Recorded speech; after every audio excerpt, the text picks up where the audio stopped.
Hello everyone, a very good evening. Good evening everyone. So this is the final marathon of our RBWM paper, your last revision before your exam. Everyone who's here, please mark your presence so that I can know who all are here. And this session is basically mostly oriented towards the MCQs and questions. So I want all of you to be active, participate, and answer. Good evening, good evening. Okay, good evening, Divya. Good evening. All right, so we are starting today with our module B because it is the most important module. Maximum questions they come from our module B.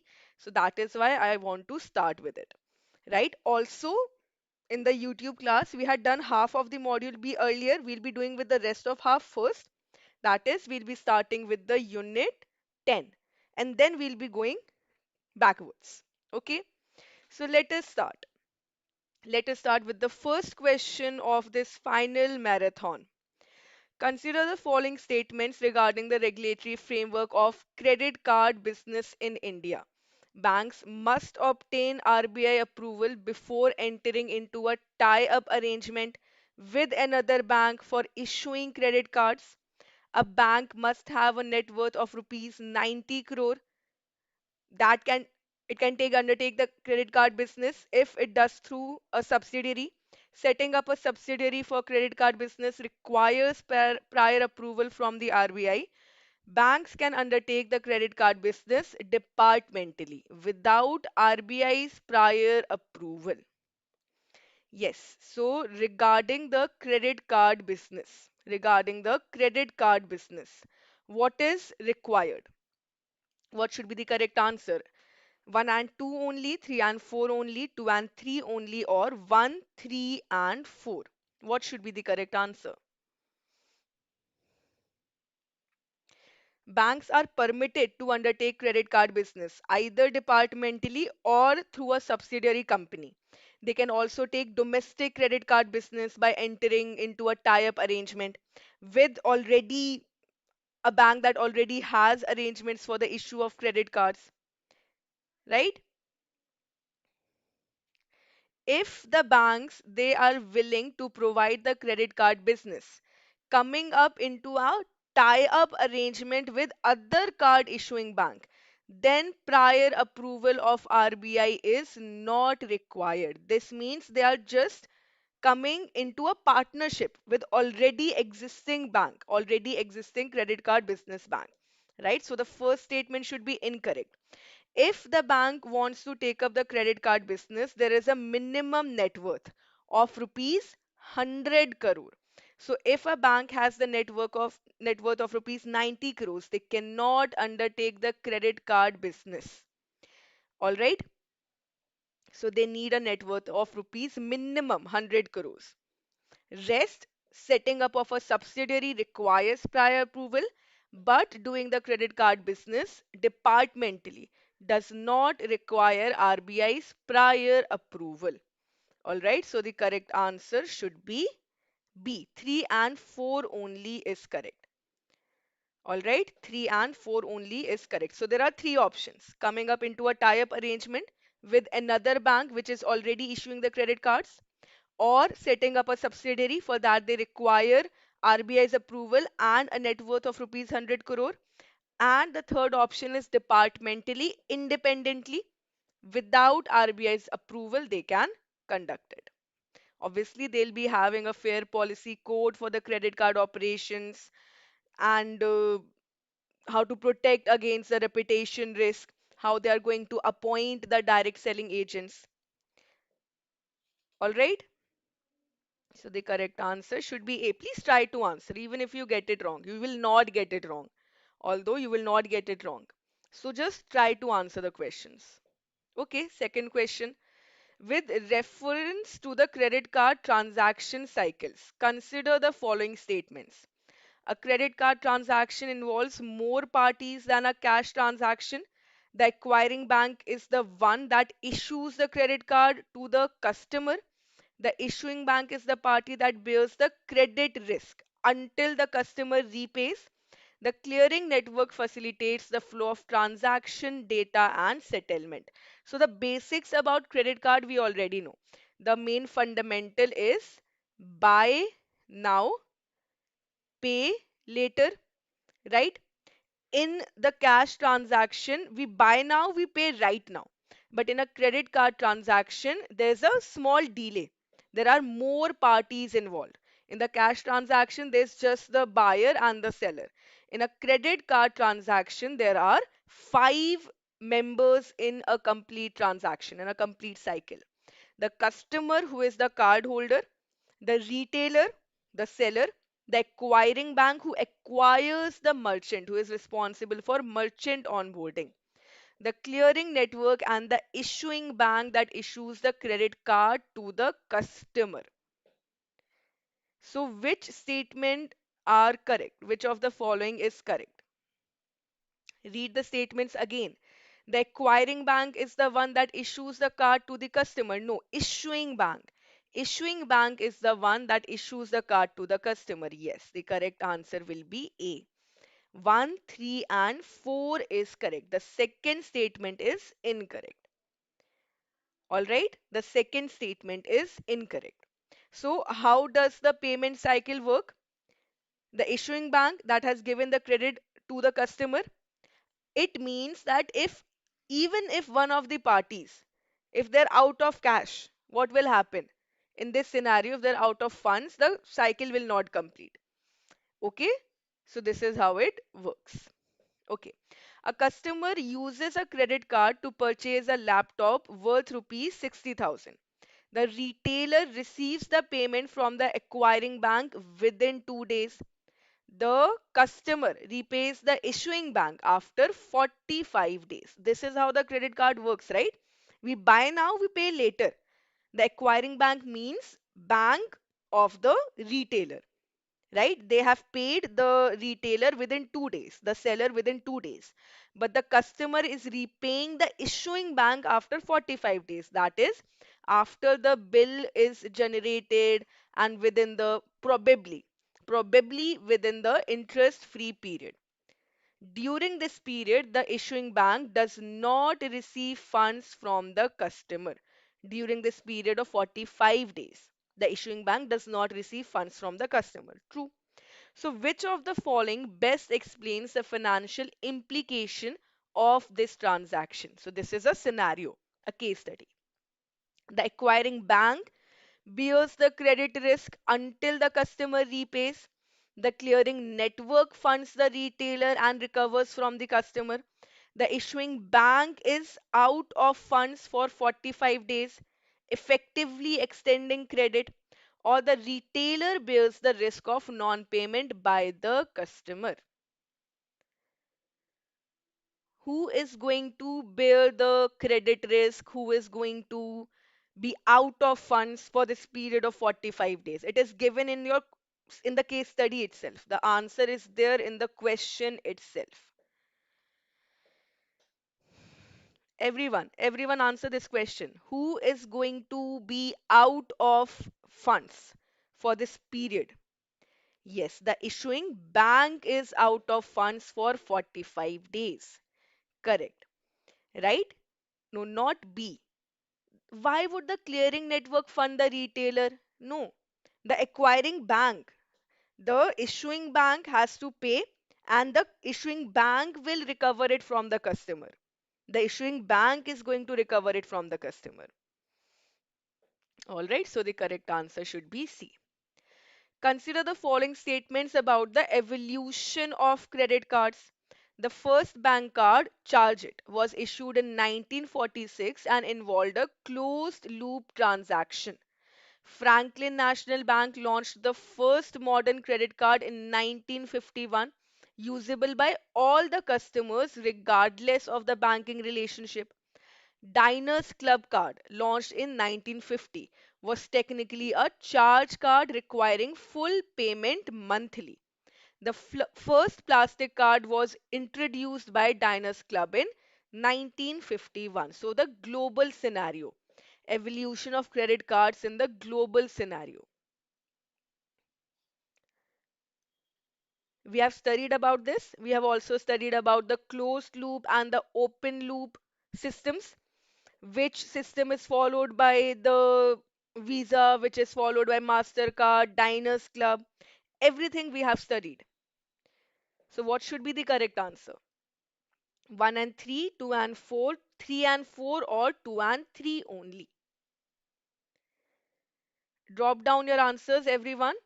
So the first bank card, not credit card, the first bank card was issued in the year 1946 by the banker John Biggins. Correct. It was called Charge It card.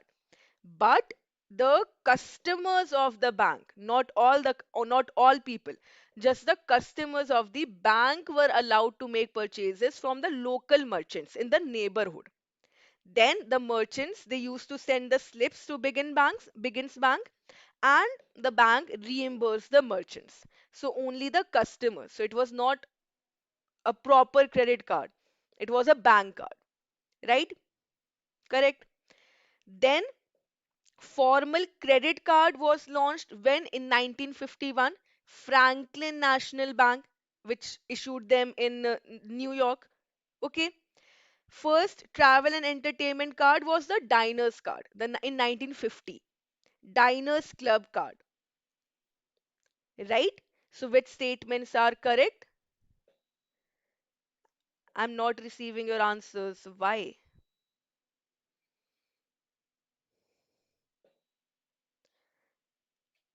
First, what should be the correct answer? B, 2 and 4. B, 2 and 4. Yes, B, 2 and 4 is correct. Okay. Franklin National Bank, first modern credit card 1951. Diners Club card in 1950. It was a charge card, right? The first plastic card when we are talking about, it was a John's Begin. Okay. So the correct answer should be first, no, wait. B should not be correct. First statement is correct, right? It was a closed loop system. First bank card was the charged card. It was a closed loop system with both merchant and customer linked to the same bank. Second, okay, you need to answer the incorrect statements. That is why. You need to answer the incorrect statements. That is why 2 and 4. Incorrect statement. First statement is correct. Third statement is also correct. Second and fourth statements are incorrect, right? Franklin Bank, which issued the first modern card, it was limited to only their customers, the customers of the bank, only the account holders. That is why the second statement is incorrect. And the fourth statement is also incorrect. The Diners Club was a cardboard card, right? In the beginning, it was a cardboard card, not a plastic card.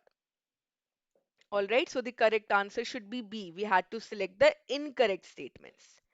B. Correct statement is A, 1 and 3. Incorrect statements is B, 2 and 4. Okay.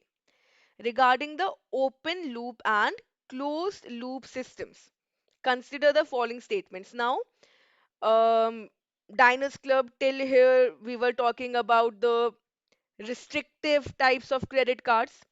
The formal proper credit cards, the concept, it came in 1966 when the ICA was formed, the Interbank Card Association. It is now known as MasterCard, right? For setting up the rules, authorization, clearing, and settlement. So the banks, the card issuing banks, they came together and established this ICA, right? Then the Bank America Service Corporation, which is now known as Visa. The Bank America Service Corporation, which is now known as Visa. So remember these 2 points. Now from here we need to determine. From here we need to determine what is open loop and what is closed loop system. Visa and MasterCard operate on a closed loop system where the issuer and acquirer are the same. Diners Club and American Express operate on a closed loop system with direct merchant and cardholder relationships. Open loop systems require interbank cooperation and centralized authorization. Closed loop systems involve more parties than open loop system. So what happens here? There are two types. Closed loop system, a single firm is capturing, processing all of the data. It is centralized. Okay. The owners, they contract directly with the cardholders, with the merchants. They authorize and settle all the transactions by themselves. The owners themselves. This is prevalent in Diners Club and American Express. So the second statement is true. Open loop system, which is there in Visa and MasterCard. Visa and MasterCard follow the open loop system. What happens there? The issuing bank is different from the merchant bank, right? It is a four-party transaction: merchant, acquiring bank, issuing bank, and the customer. All right, so that is the open loop system. So the closed loop system does not involve more parties. Open loop system involves more parties. So the correct answer should be C. The correct answer is C. 2 and 3 only. We had to select the correct statements. Yes. Okay. Each and everything about the topics I've included in the explanation. So if you get time before your exam, let's say you have your exam in the second or third shift, then you can go through this. Just once, have a view over it before you enter the exam hall. Okay. Regarding the card network sponsors and their roles, consider the following statements. Sponsors like Visa and MasterCard provide infrastructure for transaction authorization and settlement. American Express operates as both a sponsor and a direct card issuer. Sponsors establish global standards for acceptance and interchange. RuPay is a closed loop system operated by NPCI. So which of the following statements are correct about the role of the network sponsors? Network sponsors. When we talk about Visa, MasterCard, they are sponsors, right? They do not issue cards directly to the customers. Mainly, the role of sponsors is to facilitate the transactions, right? Among those who use the payment cards, who accept them, the member financial institutions, they manage this relationship. They provide the infrastructure to ensure that these transactions are completed. They establish the standards and procedures for acceptance. They provide the global communication networks for interchange. They also develop the marketing programs, increase the business for their members, right? So Visa, MasterCard, and RuPay, these are sponsors. American Express can issue card directly. All right. Mostly the sponsors, they do not issue card, but American Express card, it issues the direct card. So the second statement is also true. But RuPay is a open loop system. All right. RuPay is not closed. It is open loop. All right. So the correct answer should be A, 1, 2, and 3 only. Correct. Right? RuPay is Indian sponsor developed operated NPCI, but it is an open loop system. Open loop, interoperable, accepted everywhere. All right. So here is the whole explanation for it.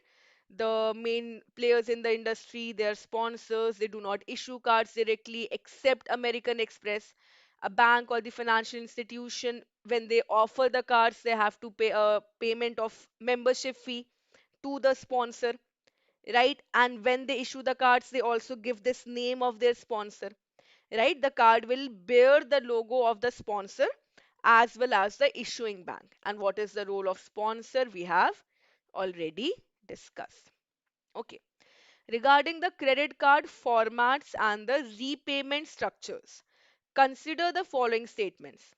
Proprietary format cards are issued under brand names like gold, platinum, and titanium.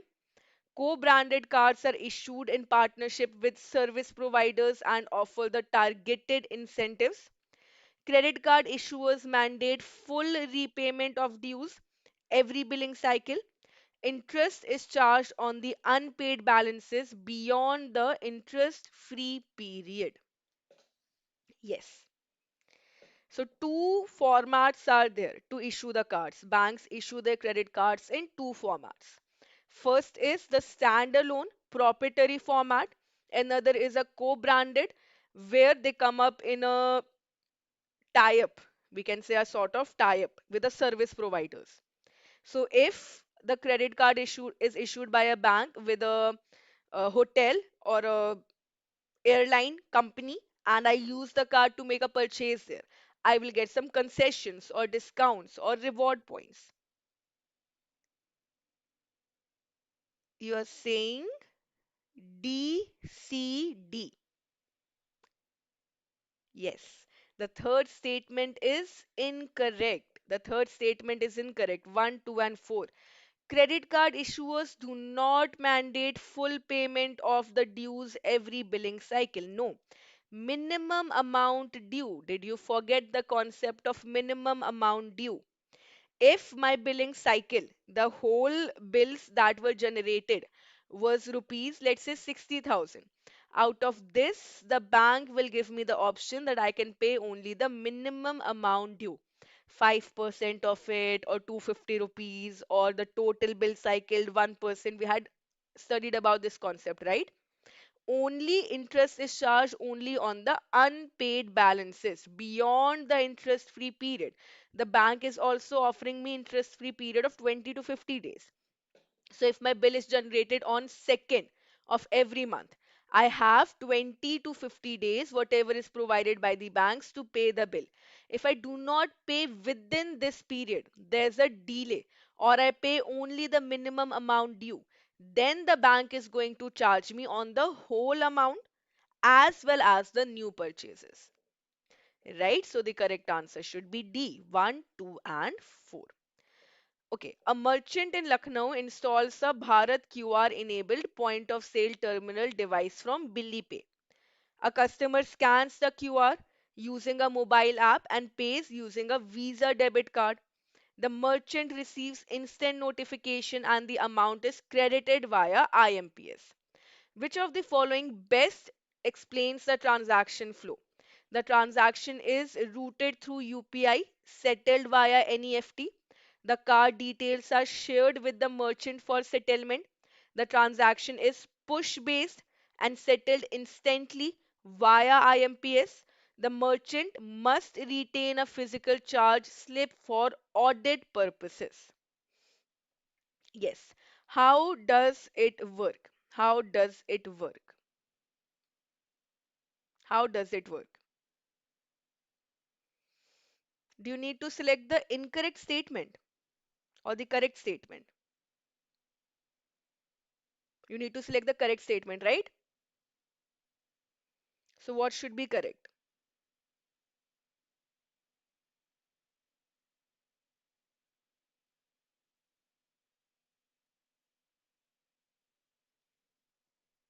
C is correct, yes.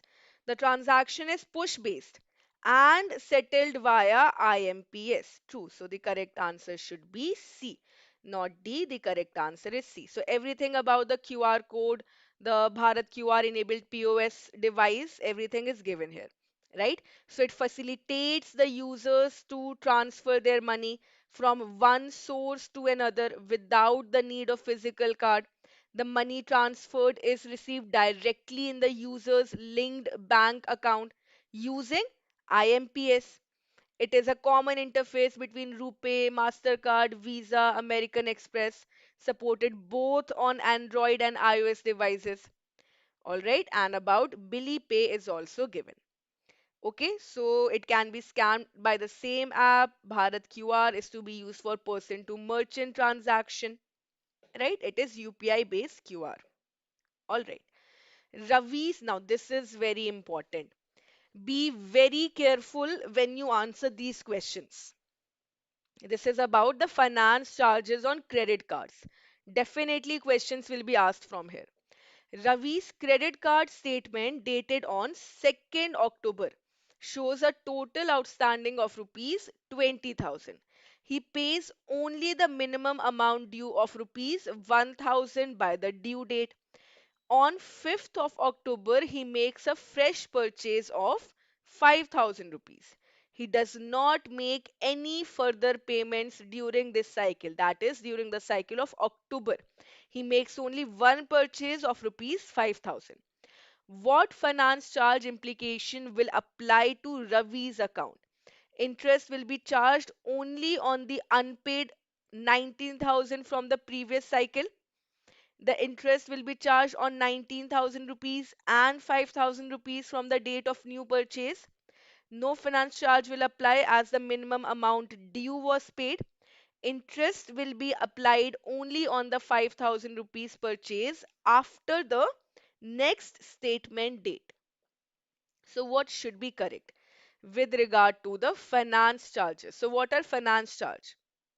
Interest which is charged by the bank, and it is applicable in the event when the card member deposits part of the total payment or only the minimum amount due. So this balance outstanding will be carried forward to the subsequent statement, and this amount which is unpaid, the balance outstanding, here it attracts the finance charges on the total outstanding plus the fresh purchases as well as other bank charges till the date of full and final payment. All right, so the correct answer will be B. Great. Okay, so the correct answer will be B, right? Yes, so they are payable at the monthly interest rate on all the transactions, including unpaid EMI installments from the date of the transaction, in the event that the cardholder chooses not to pay his balance in full. That is, the cardholder is choosing that we will pay only the minimum amount due. Right? It is calculated on the daily balance at the end of every day based on the current outstanding balance of the customer. Meena's statement dated 2nd November shows rupees 12,000 outstanding. She pays rupees 3,000 by the due date. She had taken a cash advance of rupees 4,000 on 15th of October. She makes no further purchases. Which of the following best describes the finance charge treatment? Interest applies only on 9,000 rupees unpaid balance. Interest applies only on the cash advance from 2nd of November. No interest applies as she paid more than the minimum amount due. Interest applies on 9,000 rupees and 4,000 rupees cash advance from 15th of October. Same concept. Same concept, and trust me, if this type of question comes in your exam, it will be 2 mark question. And if you get this concept right, you can easily score marks. Easily. Yes, the correct answer will be D. Same concept is being used here, right? What all is included? The balance outstanding, the next cycle, whatever payment is done, both of them will be included here. All right, so that will be the correct answer. The correct answer will be D. All right. A cardholder statement dated 2nd December showed rupees 8,000 outstanding. The cardholder pays 250 rupees by the due date. The statement includes 1,000 in billed EMIs, 500 rupees in fees, and 500 rupees over limit charges. What is the correct minimum amount due for this cycle? You need to calculate the correct minimum amount due. Here, the question is saying that the cardholder paid only rupees 250. Is 250 correct? Or is it rupees 415, 2080, or 8400? What is the minimum amount due? First, you answer and then we will discuss. You need to calculate for the 3 options. There are 3 options in the minimum amount due.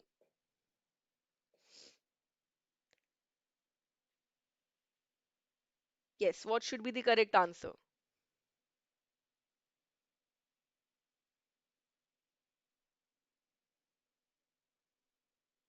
C. You already have the correct answer. Yes, the correct answer is C. C is 2080. So the first thing that we need to correct will be the minimum amount due is higher of the three. Higher of the three. Either 5% of the statement outstanding, or EMI plus fee plus over limit plus 1% of the principal. So the additions, or if the amount is less than 250 rupees, then 250, which is the default minimum, right? Whichever is higher. So 5,000 of the statement outstanding is 400, right? 400. So definitely 250 is incorrect. Then add all of the others. 1,000 plus 500 plus 500, right? Plus it will also be 1% of the principal. So 1% of 8,000 rupees is 80. So 2080 or 250. So whichever is higher, higher is rupees 2080. So the correct answer will be C. This is how you need to calculate the minimum amount due for the card holder. So here the card holder paid only 250 rupees and it is incorrect. Is this clear? Everyone, because only Kamla answered this question. Is it clear how we are calculating the minimum amount due? I have the solution for you as well. Yes, so it is higher of either 5% of the statement outstanding, or EMIs, fees, over limit plus 1% of the principal, or 250 rupees, which is the default minimum. In case of default, or if the statement balance is less than 250, the entire outstanding amount has to be paid. So here the correct answer is rupees 2080. So if we get a question like this, you will be able to answer it, right? You will be able to answer it correctly. Okay. On 3rd of October, Arjun makes a retail purchase of rupees 6,000. His statement date is 2nd of every month. He has no previous dues and he pays the full amount by the due date of 24th of November. Which of the following best describes his interest-free period?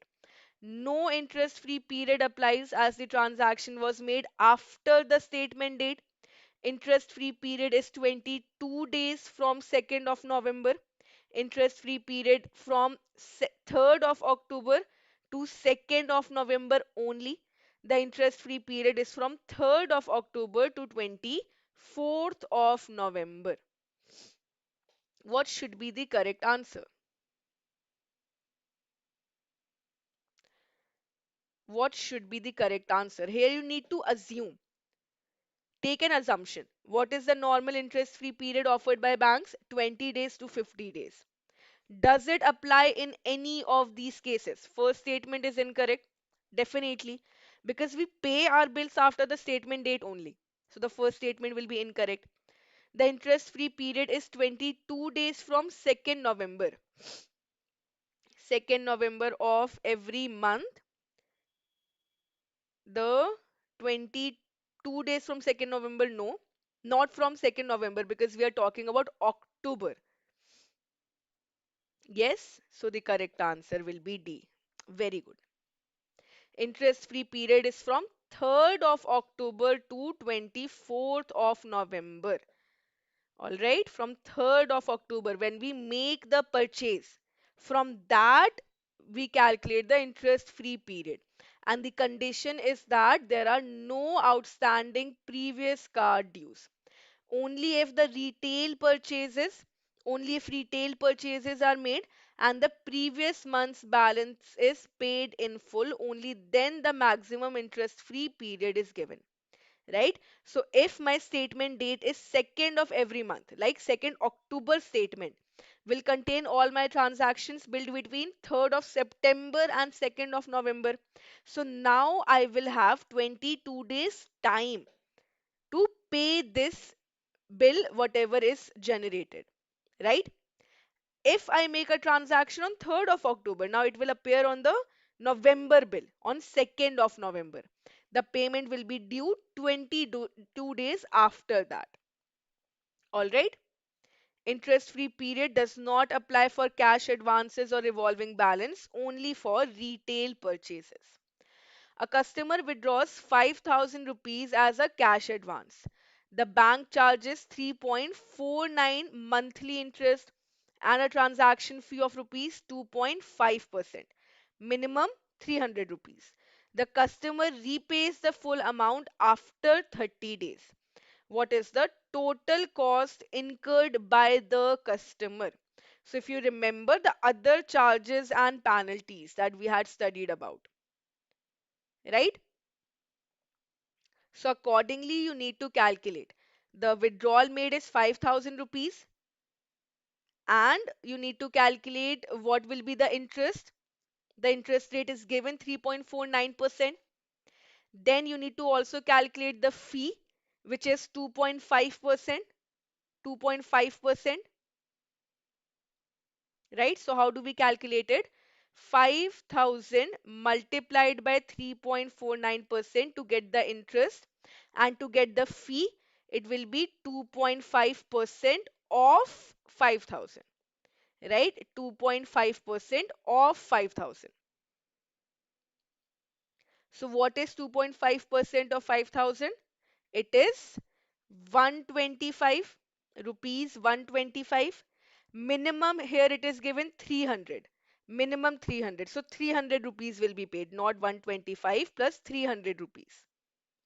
So the total will become 5,000 plus 5,000 into 3.49 is 174.50.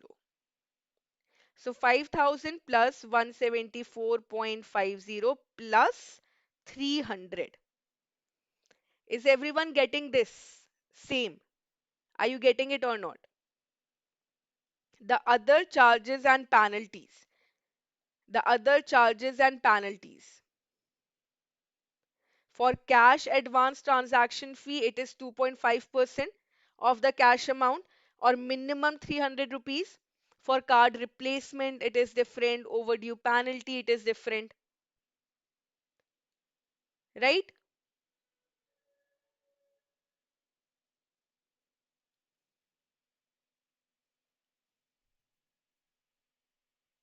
What should be the correct answer? It is C. Correct. It is C. The correct answer is C, 5,474.50. Okay. And here is the table. Here's the table in which all the other penalty and charges are given. So for the cash advance transaction, it is 2.5%, either 2.5% or minimum 300. If the 2.5% is less than 300, then 300 will be paid. For card replacement, 100 rupees or 250 rupees depending upon the card. Overdue penalty or the late payment fee is 15% of the total amount due, or minimum 350 rupees, maximum 750. Over limit penalty is rupees 600, and for check return or dishonor the fee is rupees 500. All right, so the correct answer is C. A customer exceeds their credit limit by rupees 1,200. The bank levies an over limit penalty of rupees 600. The customer disputes the charge, claiming it should be proportional to the excess. Which of the following best explains this decision of the bank? Over limit penalty is fixed regardless of the excess amount. The penalty applies only if excess exceeds rupees 2,000. Penalty is waived if excess is below 1,000 rupees, or the penalty is calculated as 10% of the excess amount.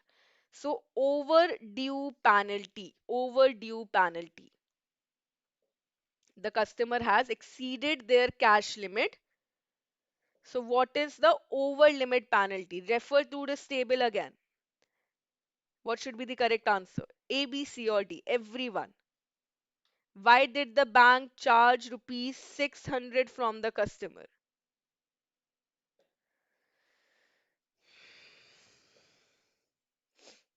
Is it fixed or is there any other consideration? It is fixed. C. For over limit penalty, the charges are rupees 600. That is why the bank had charged rupees 600. Yes, the over limit penalty is fixed regardless of the excess amount. Doesn't matter what is the excess amount, the charge will be rupees 600. Okay, so this is the rationale behind the bank's decision. A card holder has an EMI card with a monthly interest rate of 2%. The annualized percentage rate disclosed is 24%. The customer purchases a product worth rupees 3000 and opts for a 6-month EMI. No other charges apply. Which of the following statements is most accurate? The customer pays 24% interest on 3000 upfront. The customer pays 2% monthly interest on the reducing balance. The customer pays 12% interest over 6 months. The APR does not apply to the EMI cards. Yes, so the annualized percentage rate. Banks, they express the interest rate as the monthly percentage rate, right? But the regulatory prescription also requires them to clearly mention the interest rate on the annualized percentage rate, also APR. So the monthly interest is annualized to arrive at the APR. How do we calculate the APR? Simply multiply the monthly interest rate with 12, right? So here, yes, the customer pays 2% monthly interest on the reducing balance. Okay, so the correct answer will be B, right? 2% monthly interest rate at a reducing balance is paid by the customer. 12% interest over 6 months, no. On a reducing balance, it is paid. Whatever is remaining after the first EMI has been paid, on that the remaining will be charged. The remaining total is 24%. The remaining 24% will be charged on the reducing basis. All right? Okay. Which of the following statements is or are correct regarding the classification and regulatory treatment of the prepaid payment instruments in India? Closed system PPIs are exempt from RBI authorization as they do not qualify as payment systems. Semi-closed system PPIs can be used for cash withdrawal at contracted merchant locations. Open system PPIs may be issued by both banks and non-banks subject to RBI approval. All the PPIs must have a minimum validity of 1 year from the date of issuance. So about the prepaid payment instruments, which of the following statements are correct? We have three types of PPIs: closed system, semi-closed system, and open system. The closed system PPIs issued by a particular entity for facilitating the purchase of goods and services from that entity only, and it does not permit any cash withdrawal, and it is not a payment system, meaning it cannot be used for payment or settlement for the third party. So it is not classified as a payment system. So it also does not require approval or authorization by RBI, right? It does not require the approval or authorization by RBI. So statement 1 is correct, right? Statement 2 says semi-closed PPI, semi-closed system can be used for cash withdrawal at the contracted merchant location. No. Second statement is incorrect. Why second statement incorrect? The closed, semi-closed system PPI, we can use the card for the purchase of goods and services at a clearly identified merchant locations, more than one merchant location. However, they do not permit cash withdrawal. Right? Doesn't matter whether they're issued by bank or non-bank, they do not permit cash withdrawal. So statement second is incorrect. Open system PPIs may be issued by both banks and non-banks subject to RBI approval. subject to RBI approval. No. Only banks are allowed to issue the open system PPIs. Why? Because they can be used at any merchant location, even for availing financial services or remittance facilities, also for cash withdrawal at ATMs or POS terminal. That is why RBI permission is required. Statement 4 says all PPIs must have a minimum validity of 1 year from the date of issuance. Why are you saying that it is wrong? It is true, right? So the fourth statement is true. 1 and 4 is the correct answer. 1 and 4. All PPIs shall have a minimum validity period of 1 year from the date of last loading. No, wait, it is written date of issuance. Okay. From the date of last loading or reloading of the PPI. Right. So the 1 year period is from the date of last loading or reloading of the PPI. Banks, they have to issue this minimum. The PPIs, the issuers are free to issue the PPIs with a longer maturity, with a longer validity. But if we are talking about the minimum, it is a 1 year period from the date of last loading or reloading. All right. So the correct answer should be, actually, it should be only one. It should be only one, not C. It should be A. All right. Consider the following statements about the fund transfer and operational limits applicable to the open system PPIs. Fund transfer to the pre-registered beneficiaries is capped at rupees 1 lakh per month per beneficiary. Fund transfer to the non-registered beneficiaries is permitted to rupees 50,000 per month. The total outstanding balance in an open system PPI shall not exceed 1 lakh rupees at any point in time. The banks issuing the open system PPIs must mandatorily allow the cash withdrawal at ATMs, business correspondents, or point of sale terminal. Yes. What should be the correct answer for the open system PPIs? For the open system. Is it 1, 3, and 4, 1 and 3, 2, 3, and 4, or all the statements are correct? A, B, C, or D?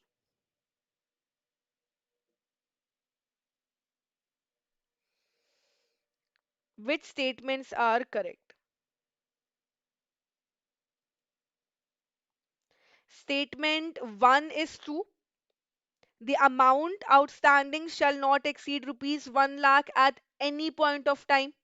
Now, there's a distinction between pre-registered beneficiaries and the other beneficiaries, where the PPI holder register the beneficiaries by providing their bank account details.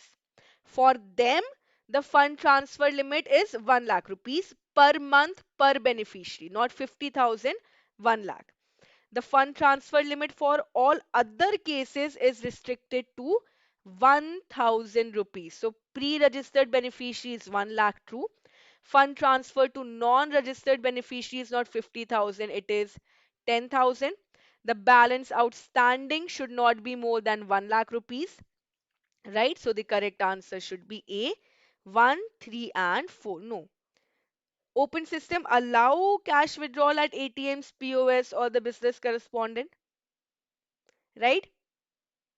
The banks issuing these open system PPIs shall allow facilitate cash withdrawal. Okay? So 1, 3, and 4. Option A. 1, 3, and 4 should be correct. Option A.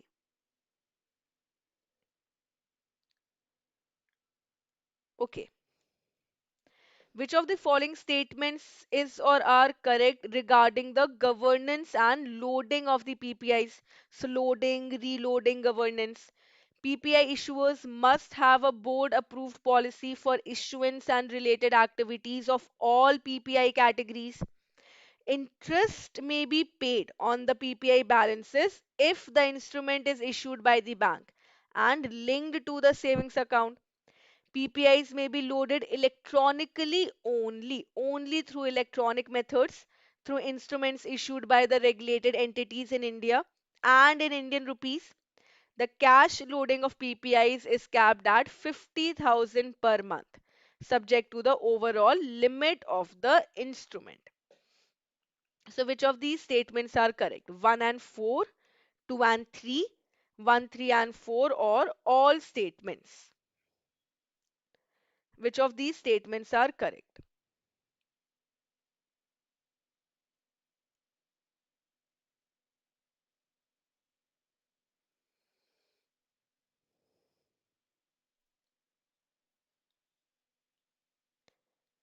All right. So if we talk about the loading and reloading, yes, the PPI issuers shall have a clear laid down policy for the issuance of the various types, categories of PPIs, all the activities. However, they do not pay any interest on the PPI balances. All right. They do not pay any interest. Doesn't matter if it is linked to the savings account or not. Right. They do not pay any interest. The loading and reloading is allowed not only by electronic method, it can also be done through cash, right? It can be done by a debit to the bank account or by credit and debit cards and other PPIs. Electronic loading, reloading will be done, however, by the regulated entities and in Indian rupees only. Okay, so the second statement is incorrect, third statement is correct, first statement is correct. The Thank you, Afreen ma'am. Afreen ma'am is here to wish you the best of luck, everyone.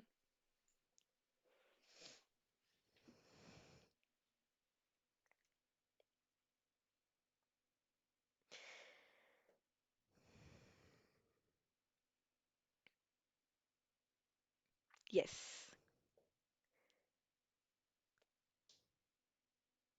great.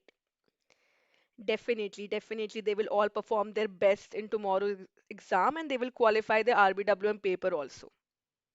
Definitely. Okay. Yes, the cash loading of PPIs is capped at 50,000 rupees per month, subject to the overall limit of the instrument. Which of these statements are correct about the PPI loading? So the correct answer should be C, 1, 3, and 4. All right. 1, 3, and 4. Interest is not paid on the PPI balances. PPIs may be loaded electronically by the regulated entities, right? They should have a board approved policy, and the cash loading, there's a limit to it. All right, there are various ways of issuing the PPIs, cards, wallets, any other form. We are talking about the reloading, right? So the correct answer will be C. Evaluate the following statements about the cross-border outward transactions using the INR denominated PPIs and choose the incorrect statement. You need to choose the incorrect statement. Only banks with the AD category 1 license may issue KYC compliant, semi-closed and open PPIs for permissible current account transactions under FEMA. Such PPIs may be used for remittances under the liberalized remittance scheme. If the issuer is a bank, issuers must enable cross-border outward transaction only on explicit request from the PPI holder. If the PPI is issued in the card form, for the cross-border use, it must be EMV chip and PIN compliant. So, regarding the use of INR Indian rupees denominated PPIs for cross-border transactions, which of these statement is incorrect? Incorrect. Which of these statement is incorrect? The incorrect statement is B. Right. Yes. Okay, so the KYC compliant, reloadable, semi-closed, and open system PPIs issued by banks having the AD category 1 license. They are only permissible for these type of transactions under FEMA, right? These PPIs should not be used for any cross-border outward fund transfer or for making remittance under the liberalized remittance scheme. Okay, pre-funding of online merchants accounts will also not be permitted. The limit is 50,000 per month and the per transaction limit is 10,000 rupees, right? If the facility is made available, then it will be EMV chip and PIN compliant, and it should not be issued as a separate category. Under this category only, on the explicit requirement, it will be given. Okay, so it will not be used for liberalized remittance scheme. The correct answer is B. That is, B is the incorrect statement. All right. Which of the following statements is or are true about the operational scope and forms of PPI? The PPI may be issued in the forms of cards, wallets, or any instrument that allows access and usage of the balance. Banks may issue and reload the PPIs through ATMs, branches, and the business correspondents appointed as per the RBI guidelines. PPIs may be loaded using the foreign currency instruments issued by the regulated entities abroad. The cross border instruments must be issued as a separate category distinct from the domestic PPIs. Which of the following statements are correct? Which of the following statements are correct? Only 1 and 2, 1, 2 and 4, 2 and 3, or all the statements are true?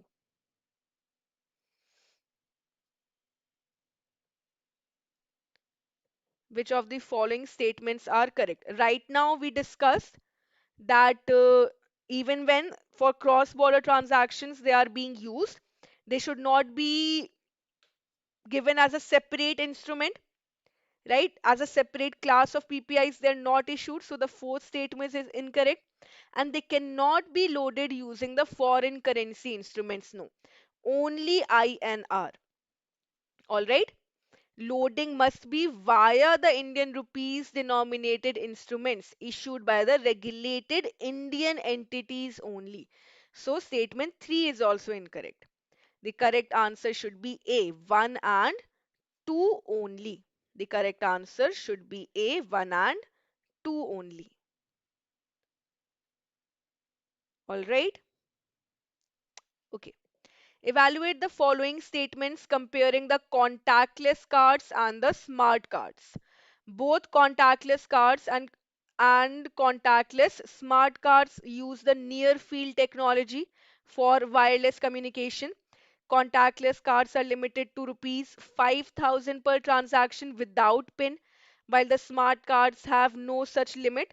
Smart cards can perform functions like data manipulation on chip, unlike the contactless cards.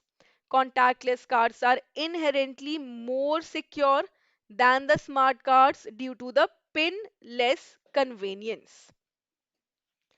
Everyone answer this question. Why do I feel like you all are not active today?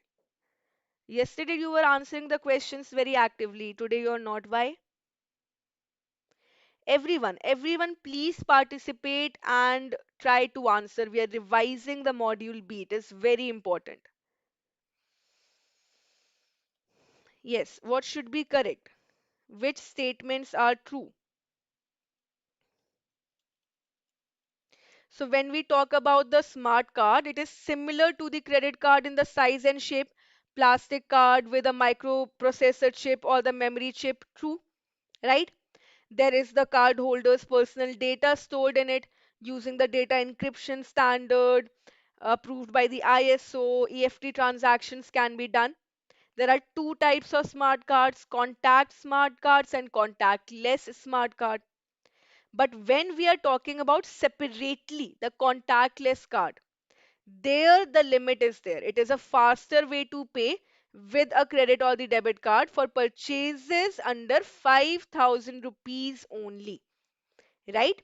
So here, without entering a pin, I can make a purchase of rupees 5,000 using a contactless card, but smart card does not allow it. All right, smart card does not allow it. So the second statement,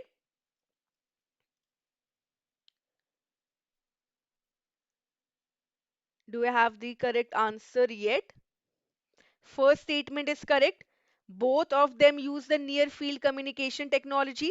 Second statement is incorrect. This 5,000 limit applies to the contactless transaction, not the smart card usage, right? It is for the contactless transaction. Opposite is given. Third is true. The smart cards, various functions like data manipulation can be done. It is not there in the contactless card. But the fourth statement is again incorrect. Although we can do it without the pin, but it does not mean that it will have greater security. The smart card has greater security as compared to the contactless card. Why? Because I already told you the data encryption standards are there. It uses the standard developed by the International Standard Organization. It is tamper proof, enhanced security for the cardholder's personal information. So, yes, the correct answer should be B. 1 and 3 only is correct.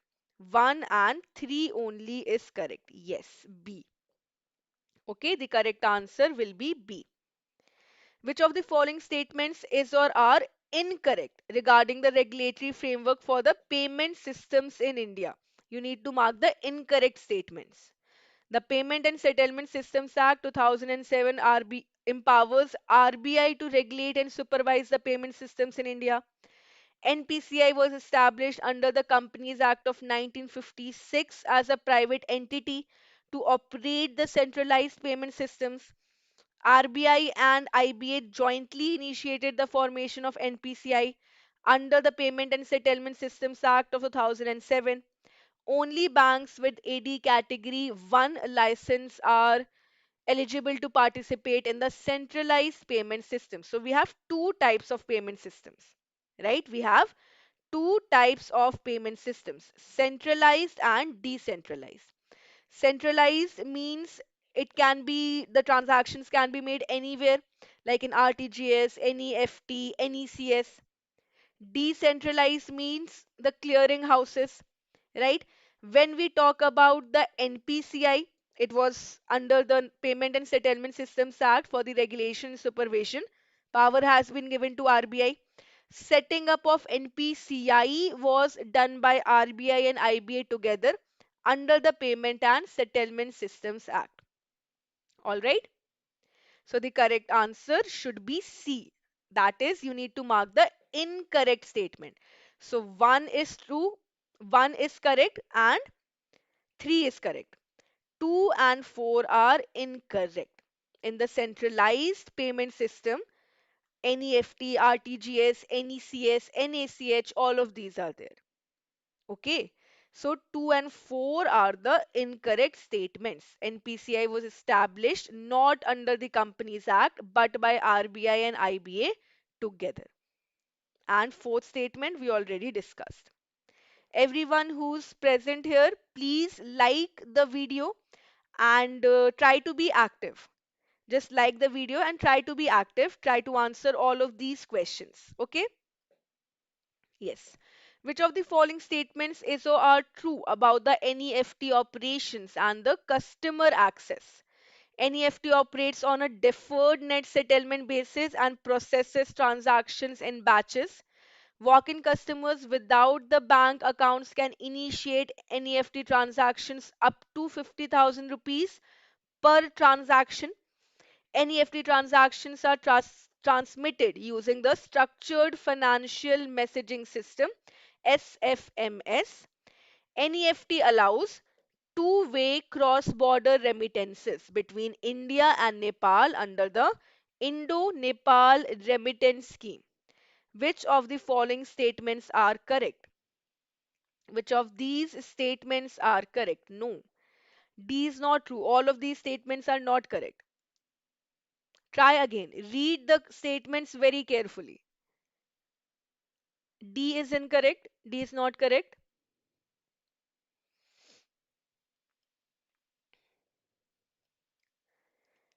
When we talk about the Indo-Nepal remittance facility, it is not a two-way cross-border transfer. It is a one-way cross-border transfer. Correct. The correct answer is A. 1, 2, and 3. Yes, A is true. A is true. right? It is a one-way cross-border transfer from India to Nepal. There's no maximum or minimum limit, but for cash-based transaction, it is 50,000. Correct, correct, correct. Everyone. The correct answer is A. 1, 2, and 3. The fourth statement is incorrect. Right. Evaluate the following statements about the access criteria and classification of the payment systems and select the incorrect statement. Centralized payment systems include RTGS, NEFT, NECS and are open to eligible licensed bank. Decentralized payment system includes MICR clearing houses and ECS and are open to all eligible licensed bank. Check truncation system are a part of the decentralized payment systems. NEFT enabled branches can receive funds but cannot initiate transaction unless the customer has an account. So which of the following statements is incorrect? Which of these statements is incorrect? What should be the correct answer?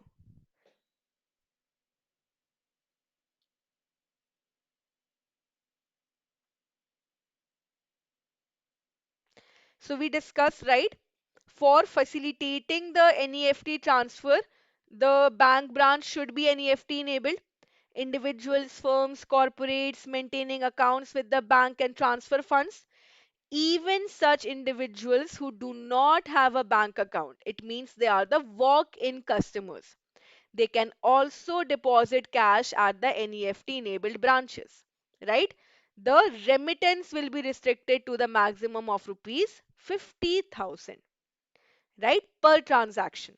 And the customers will be furnishing their details, complete address, telephone number, other details what the bank requires. Okay, the remittance through NEFT RTGS is through the SFMS. So the correct answer is D. All right, the correct answer is D. That is, D is the incorrect statement. Okay. Which of the following statements is or are correct regarding the NEFT transaction charges? Inward NEFT transactions at the destination branches are free for the beneficiaries. RBI has waived all NEFT charges for the savings account holders. Initiating transactions via internet or mobile banking from 1st of January 2020. Outward NEFT transactions above 2 lakh attract a maximum charge of rupees 50 per the applicable GST plus the applicable GST. Banks are permitted to pass on the rupees 25 paise service charge paid to the clearing house and the destination bank to the customer. Yes, what which statements are correct about the charges, the structure of charges that can be levied on the customer for NEFT?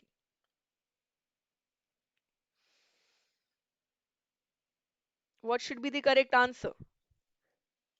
Is it 1 and 2, 1, 2 and 3, 2 and 4, or all of the statements are true? So the first statement is correct, right? Why? Inward NEFT transactions at the destination branches are free for all the beneficiaries, correct, right? RBI has also waived all the NEFT charges which are initiated online. This is also correct.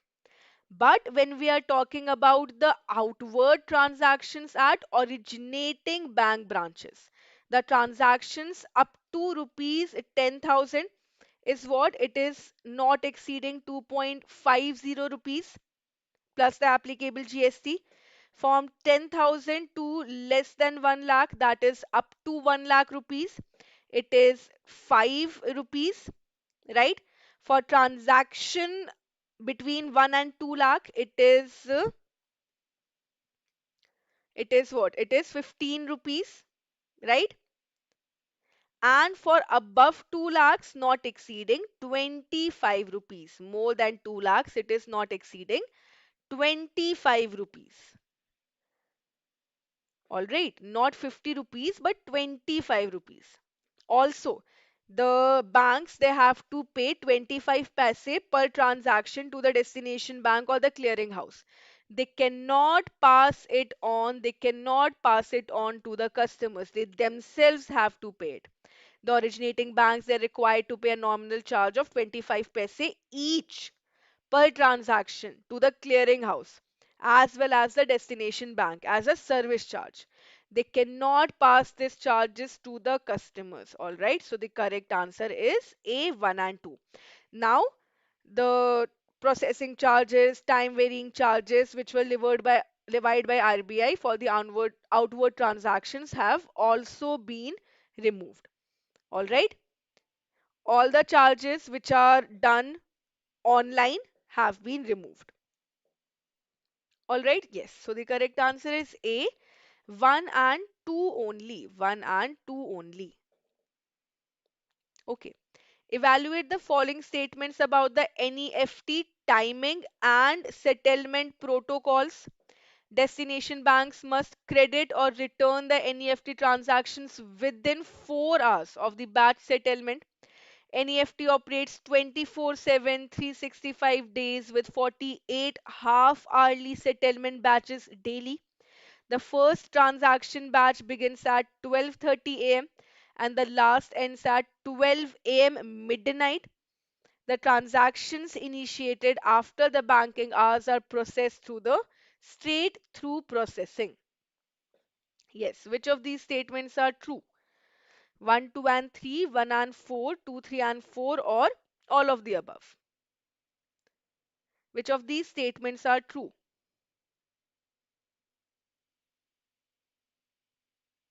When we talk about NEFT transactions, they're completed in batches, right?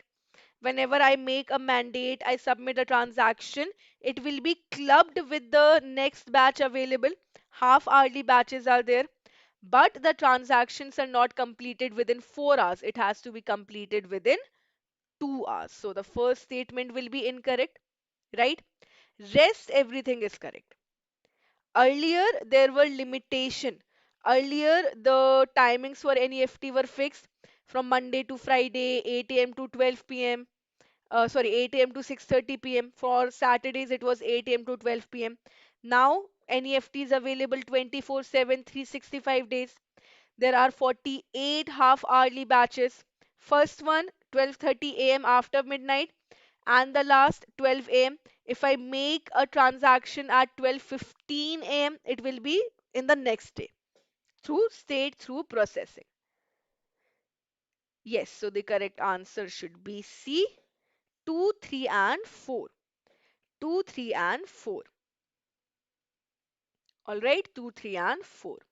Which of the following statements is or are correct with respect to the RTGS transaction types and their routine architecture? Delivery versus payment transactions in RTGS are settled on a gross basis but are excluded from the liquidity reserve computation by the sending bank. Customer payment transactions may include remittances from the walk-in customers provided the branches RTGS enabled. Interbank transactions routed through RTGS are settled via the bank's own account with RBI. RTGS transactions involve customer to customer remittances across banks and are routed through the centralized RTGS gateway, not directly between the branches. The statements are a bit complicated, so read them carefully and then answer. When we are talking about RTGS, when we are talking about RTGS, there are three types of transactions that can be done: interbank transactions, customer payment transactions, and delivery versus payment transaction. The interbank transactions are used to settle the participant bank's financial obligation on their own account, right? That is the interbank within the bank. Customer payment transaction, the customer has to pay something, so the information will be sent. Delivery versus payment transaction, they arise out of RBI's security settlement system. It is a separate transaction under RTGS. All right. So what should be the correct answer? The delivery versus payment transaction. The delivery versus payment transaction. Is it correct or not?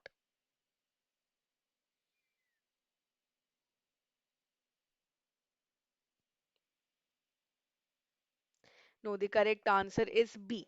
2, 3, and 4. All right, 2, 3, and 4.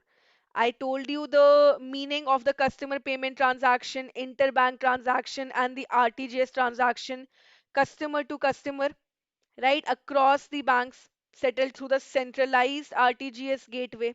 True, correct. The delivery versus payment transaction, they arise out of the RBI's security settlement system. All right, they arise out of RBI security settlement system. Okay, yes. Next. Which of the following statements is or are correct about the RTGS cost structure and RBI's regulatory interventions? RBI waived the processing charges and the time varying charges on RTGS transaction for the banks with effect of July 1st, 2019, but banks may still recover these from the customers as a part of service charge.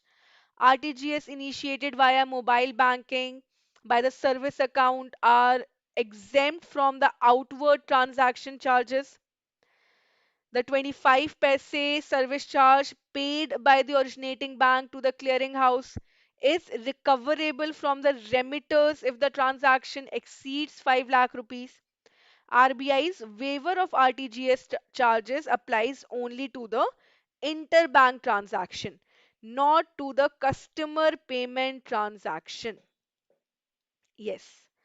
About the RTGS transactions, which of the following statements are correct?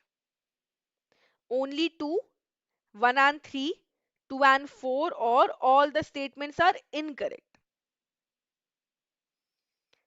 Yes, what should be the correct answer? Everyone, what should be the correct answer?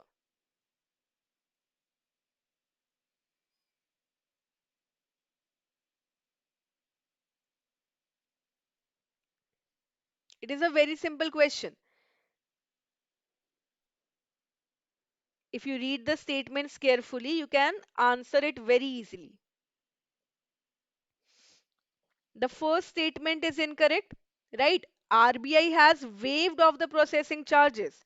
So the banks cannot recover any form of charge on the RTGS transaction as a part of its service charges, right? Second statement is true. All the transactions initiated online are exempt from the outward charge. True. The 25 paise charge in NEFT as well as RTGS is not recoverable from the remitters. The banks, they cannot pass it on to the remitters, right? The RBI's waiver applies to both interbank transactions as well as customer payment transactions. So the correct answer should be two only. Two only. The correct answer is two only. What is the RTGS charges which are applicable? It is available 24/7, 365 days. Minimum amount to be remitted is 2 lakh rupees. No, only two is correct. Only the second statement. Only the second statement is incorrect. Inward transaction are free. Outward transaction 2 to 5 lakh rupees. 25 rupees is the maximum charges. Above 5 lakh rupees, 50 rupees. But now RBI has waived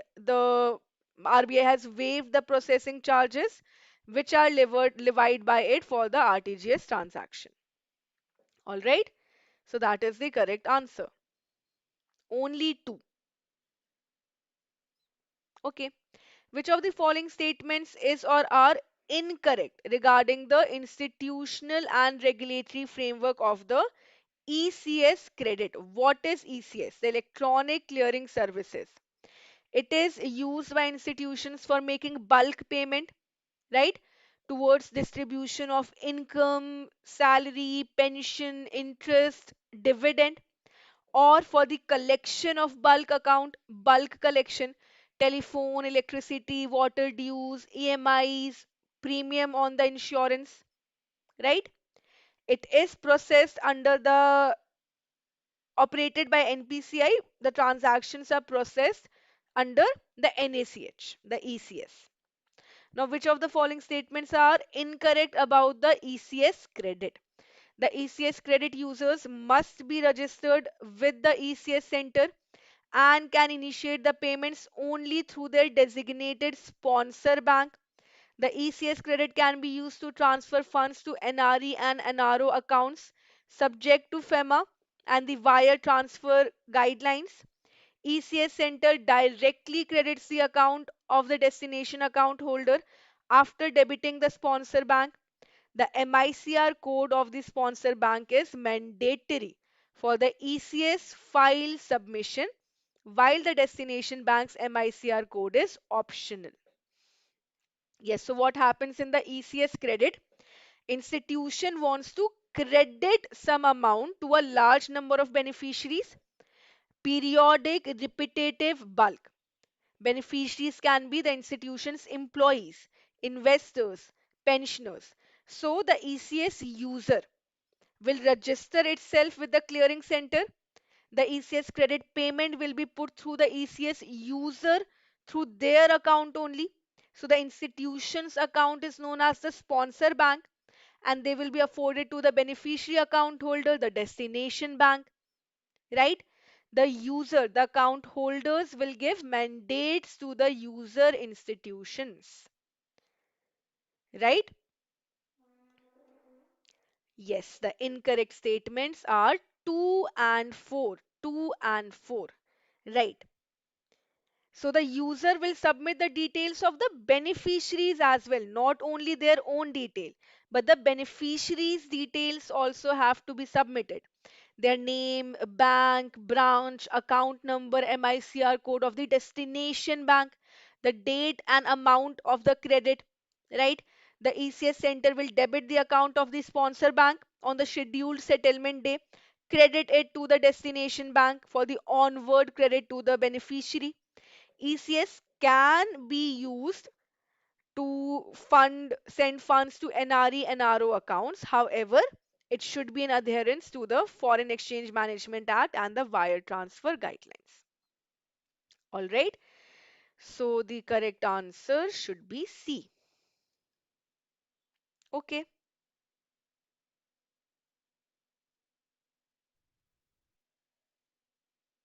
One is correct, two is correct, three and four, right? Three and four. Three and four. Four is incorrect, and no, three is correct. ECS credit can be used to transfer funds to NRE and RO accounts subject to the FEMA and wire transfer guidelines. In the country, okay, transfer funds, right? It cannot be used to transfer funds to the NRO and RO in the country only, right? That is why it is incorrect. True.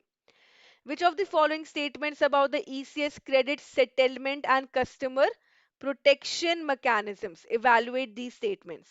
Which of these statements are correct? The ECS center settles the transactions by debiting the sponsor bank and crediting the destination bank on the scheduled settlement date. Go through the statements one by one. Okay.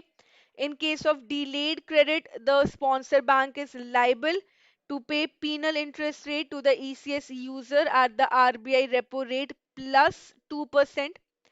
Penal interest rate for the delayed credit must be credited to the destination account holder's account without requiring a claim. The ECS user is responsible for communicating the credit details to the beneficiary, including the date and the amount. Yes, which of these statements are correct about the ECS credit settlement?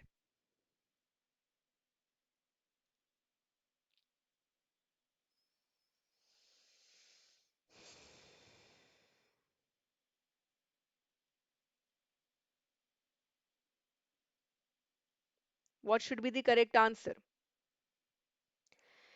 when we talk about the penalty in case of delayed credit by the destination bank would be liable to pay the penal interest rate, right? They will be liable to pay the penalty at the prevailing RBI liquidity adjustment facility repo rate plus 2% from the due date of credit till the actual credit, right? And this penalty should be credited to the destination account holder's account even without a claim made by the destination account holder, right? So the penalty should be paid without making any claim. However, in case of delayed credit, the destination bank will be liable. The destination bank will be liable, right? So the second statement should be incorrect. D, no, not all of the above are not correct. Second statement is incorrect. What else? What will happen? The user submits the details of the beneficiaries, the date on which the credit is to be afforded. Then what happens? The ECS center, this detail they are getting, the ECS center debits the account of the sponsor bank on the scheduled settlement day. They credit the account of the destination bank for onward credit to the account of the ultimate beneficiary. The ECS center settles the transactions by debiting the sponsor bank, crediting the destination bank. So first statement is correct. Third statement is also correct. Fourth statement is also correct. But the second statement is incorrect. So 1, 3 and 4 should be true. 1, 3 and 4 should be true. Clear everyone? In case of delayed credit, the sponsor bank is not liable. The destination bank is liable. And without any claim being made if there's a delayed credit. Everyone, is this clear?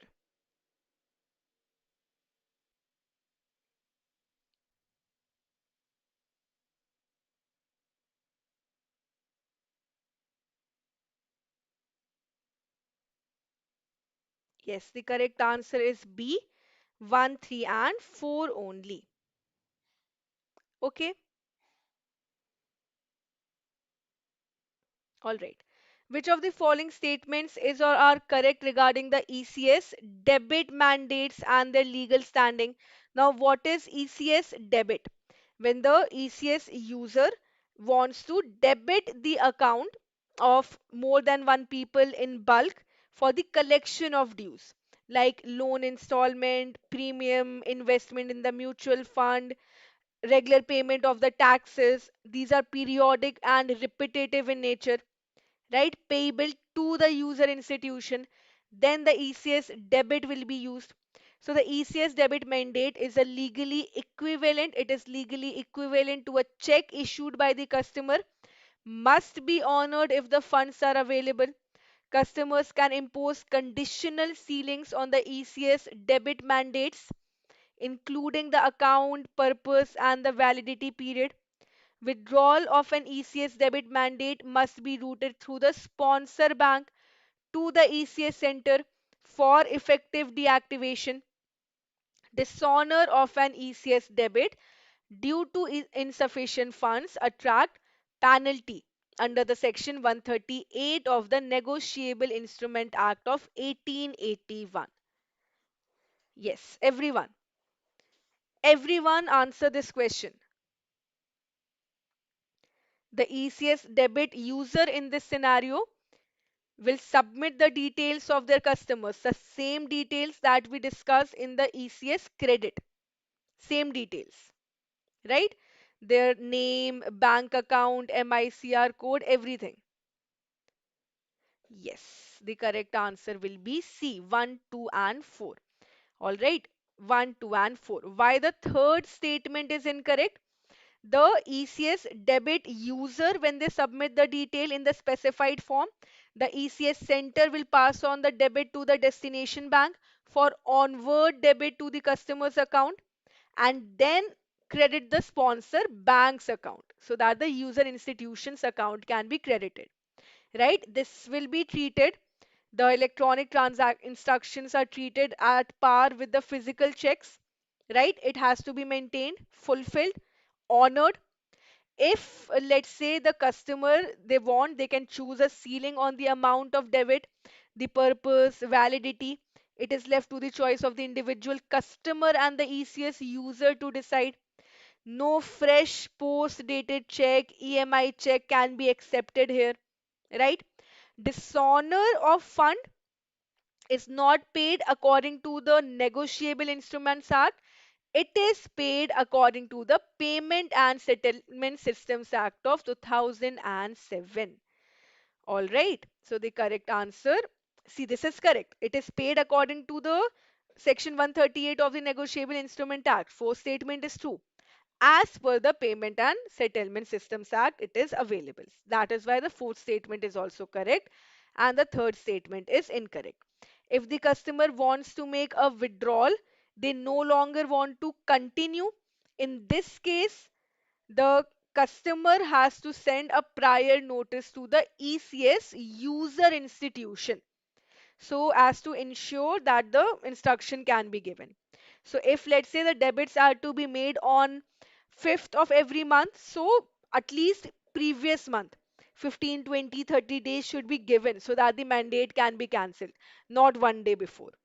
All right. So the customer will submit this instruction of withdrawal. Which of the following statements are true as per the RBI and the Payment and Settlement Systems Act of 2007? Lending banks must stop accepting the post-dated check, EMI checks in the ECS enabled location, convert them into existing ones to the ECS credit, ECS debit. ECS debit mandates are enforceable as the Payment and Settlement Systems Act, and the dishonor attracts criminal liability as per the Negotiable Instrument Act. The penalty includes imprisonment up to 2 years or a fine up to twice the amount or both. The ECS debit can be used only for utility bill payment, not for financial obligations like loan EMIs or mutual fund or the portfolio management or SIPs. Very obvious. You can simply strike out one of these statements as incorrect. One of these statements is obviously incorrect. That is the fourth statement, right? It is not only for utility bill payment, for financial obligations like EMIs, premium, mutual funds, also ECS debit can be used. Rest everything is correct, right? 1, 2, and 3. 1, 2, and 3 is correct.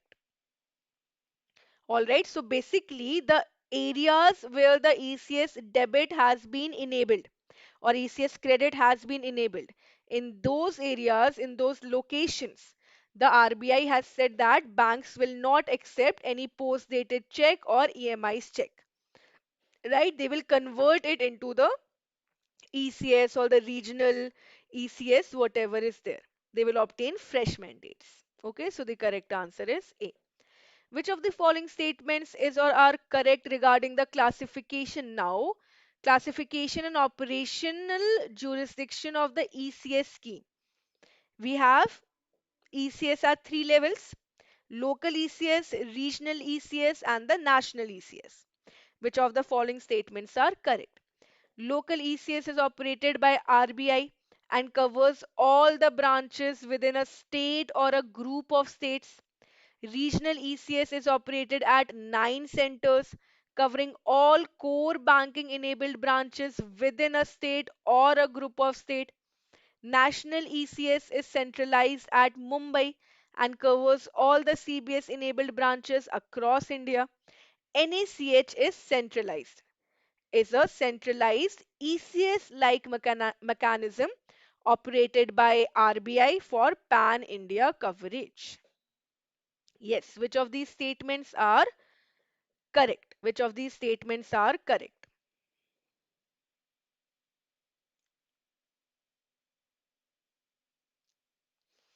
Which of these statements are correct? 1, 2, and 4, 2, 3, and 4, 2 and 3, or all of these statements are true. You are saying B. NACH is a centralized system, true, but it is not operated by RBI. It is operated by NPCI. Okay, not RBI, by NPCI. Right? NPCI. Now what should be correct? Now what should be the correct answer? See, the local ECS is operating at how many centers? At 81 centers, covering the branch coverage is located to the geographical coverage of the clearinghouse, one city, satellite towns, suburbs adjoining the city. It is operated either by RBI or by the designated banks. All right, so that is why the first statement will be incorrect. Either RBI or the designated banks.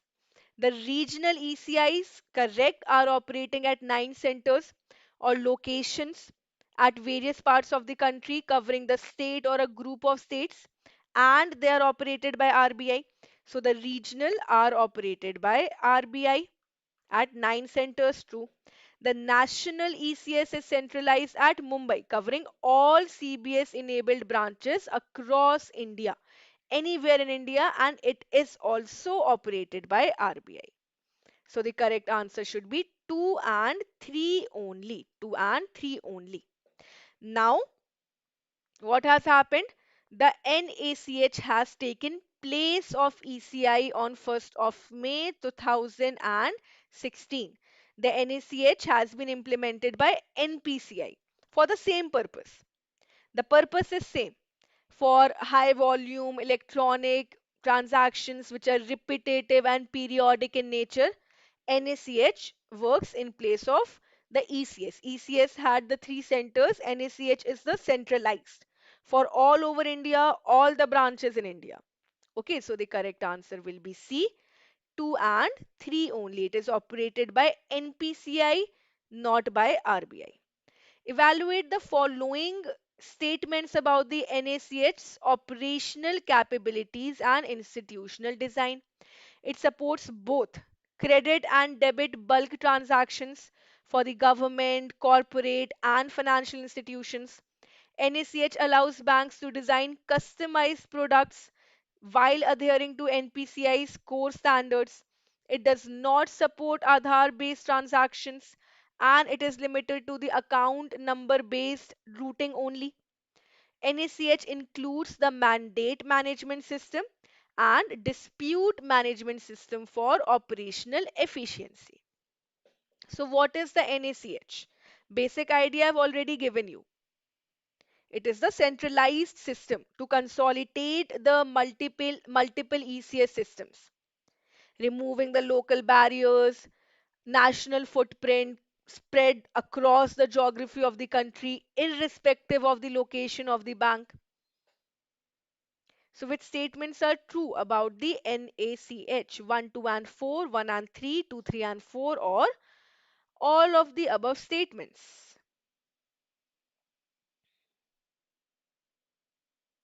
What should be the correct answer?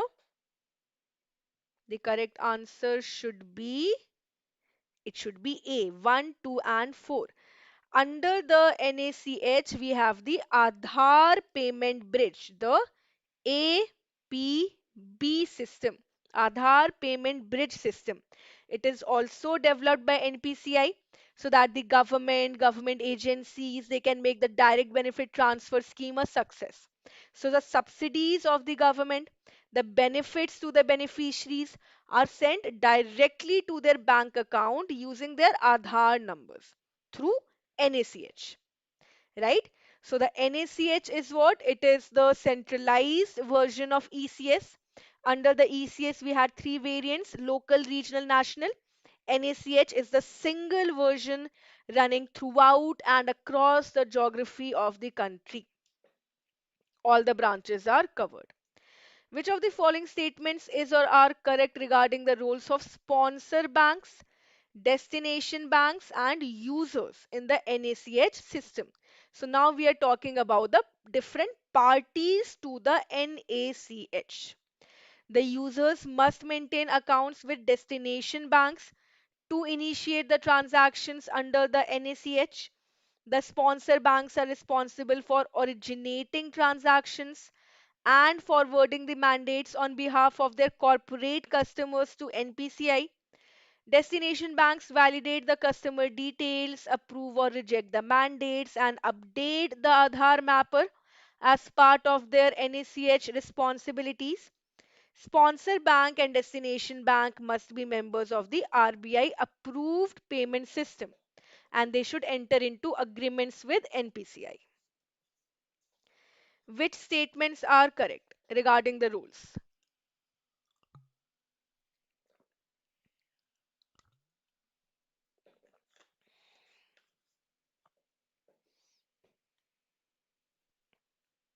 Yes, 1, 2, and 4, 1 and 3, 2, 3, and 4, or all the statements are correct about the NACH parties. So when we talk about the sponsor bank is the user bank, right? Where the institution who has to send the remittances or receive the remittances from the bulk beneficiaries, they should be registered. So, banks in India who are members of any payment system approved by RBI entering into a mutual agreement with NPCI will be permitted to originate the transaction. The transaction will start by the sponsor bank. They will forward the mandate given by the customer through the NPCI to the destination bank. So that is the role of the sponsor bank, right? So the users will be maintaining the account not with the destination bank but with the sponsor bank. Okay, sponsor bank, the bank who is starting the transaction. Destination bank are the beneficiaries. So if I am employed in an institute, the institute is sending me salary every month. The institute will be registered having their account at the sponsor bank. They are the users. I am the beneficiary. My account will be there in the destination bank. All right. So the first statement will be incorrect. Sponsor bank has the responsibility to originate the transaction, forward the mandates to the corporate customers. Destination banks, they will validate the customer details, approve or reject the mandate, update the Aadhaar mapper.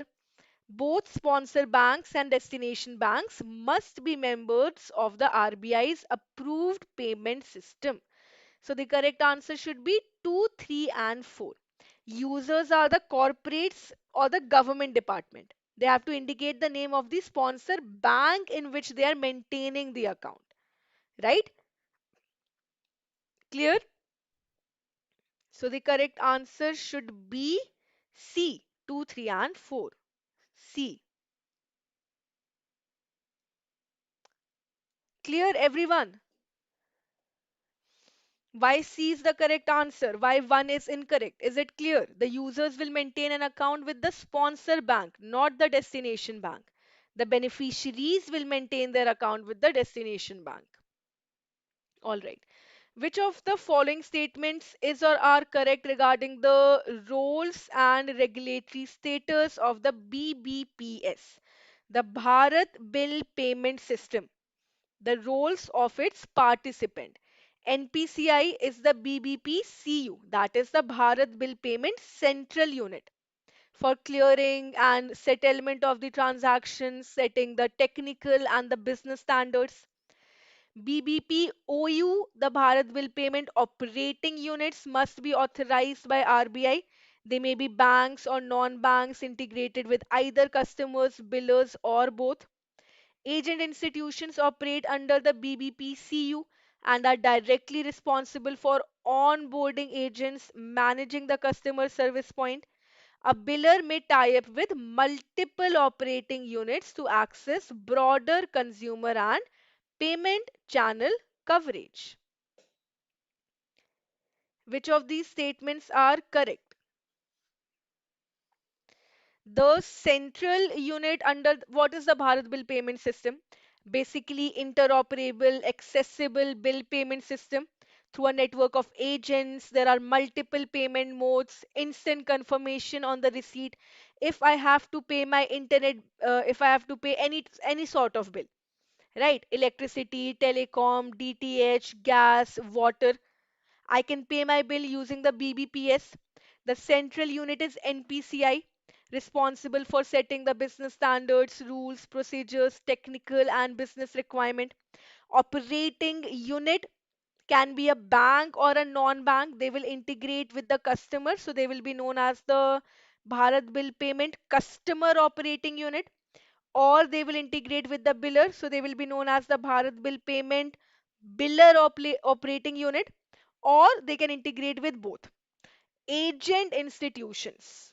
Agent institutions are that those who engage the agents. Agents can be business correspondents, they can be bank branches, collection centers, retail outlets, but they are in aggregation with the either the customer operating unit or the biller operating unit, not NPCI. All right, so the correct answer should be A. Yes. Third statement will be incorrect. 1, 2, and 4. Are you finding these questions tough? Are you finding these questions tough? Why am I not receiving your answers? 1, 2, and 4. Okay. So remember, the central unit is NPCI. Operating units are the bank or the non-bank. Agent institutions currently in the bill payment. They will onboard the agent institutions. Who will onboard the agent institutions? The customer operating unit, right? There are various ways through which I can pay the bill digitally. Mobile banking, internet banking, kiosk, ATM, bank branch, and various biller or utility company can also be there. Okay, so the correct answer will be A, 1, 2, and 4. Next, which of the following statements is or are correct regarding the origin and mandate of the IDRBT, the Institute for Development and Research in Banking Technology? IDRBT was established in 1996 based on the recommendations of Saraf Committee constituted by RBI in 1994. The Saraf Committee emphasized the need of a centralized payment switch to be operated by NPCI. The IDRBT was mandated to spearhead technology absorption in the banking and financial sector with a focus on research and development. The External Expert Review Committee, chaired by Dr. C. Rangarajan, recommended that IDRBT should expand its service portfolio to include retail payment operations. Yes. Which of these statements are correct about the IDRBT? The IDRBT, the Institute for Development and Research in Banking Technology. A committee was set up. The name of the committee was Technology Upgradation in the Payment Systems in 1994 under the chairmanship of Sri W.S. Saraf. True. Based on their recommendations, the IDRBT was set up. What was the recommendation? They said that we need an apex level institute to undertake development and research in the area of information technology. How can we use information technology? How can we integrate the banking technology? Better technology to be adopted, right? No, Kamla, see, IDRBT's role was not to create a centralized payment system. No, its role was to suggest the banking technology. The name of the institute itself says banking technology. How can the banks use better technology? So it developed Infinet, it developed SFMS, NFS, IBCC. Okay, so they did not recommend the need of a centralized payment system. They said that we need an apex level institute for research and development in banking technology, right? Then, in so accordingly, the IDRBT was set up and it gave four technology solutions. However, the external expert review committee under Dr. C. Rangarajan, they said that IDRBT's main role is to function as an institute of excellence to conduct research and development in banking technology. So it should shed its function of providing the various services. Okay. They did not recommend that it should take up more service. No. They did not recommend that it should include retail payment operation. Incorrect. The committee recommended that they should shed off their function of monitoring the four technology solution, and on their recommendation the IFTAS was set up. Do you remember? The IFTAS was set up, the Indian Financial Technology and Allied Services. We have studied about it in our module B. The Indian Financial Technology and Allied Services. It took over the Infinet, SFMS, and IBCC. Okay, so the correct answer should be B. 1 and 3 only. 1 and 3 only. The committee under WS Saraf was set up to recommend what should be done for information technology in financial sector. They recommended that IDRBT should be set up. IDRBT recommended that four technology solutions should be there.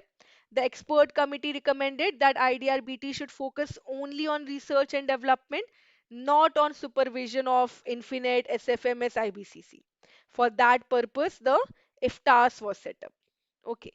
Which of the following statements is or are correct regarding the design and operational advantages of Infinet? If you remember the timeline, the IFTAS was set up, right? IFTAS was set up to take over three services. IFTAS took over the Infinet, SFMS, and IBCC, right? NFS was taken over by NPCI, right? If TAS was wholly acquired later on by RBI, when in 2019. Okay, this taking over was done by IFTAS in 2016. In 2016, RBI took over the IFTAS when in 2019. When did NPCI take over the NFS, the National Financial Switch? In 2010. Okay. This is the timeline. Yes. Now answer this question. Infinet is a closed user group network that supports both interbank and intrabank applications across India. NEFT and RTGS transactions are routed through Infinet, making it a critical backbone for real-time and deferred settlement systems. Infinet enables banking services independent of location, thereby facilitating a centralized reconciliation and fund querying. Infinet is operated by NPCI and is integrated with the Aadhaar payment bridge for retail subsidy distribution. Yes, what should be the correct answer? What should be the correct answer about the role of Infinet? The role of Infinet.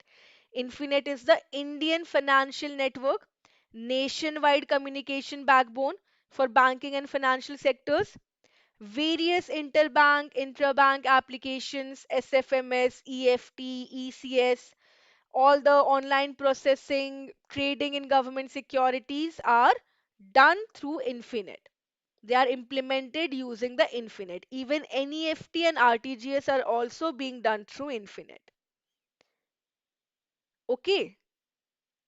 So yes, what should be the correct answer? I'm waiting for your answers.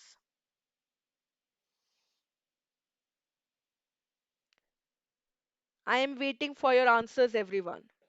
I have told you the answer. We discussed, right?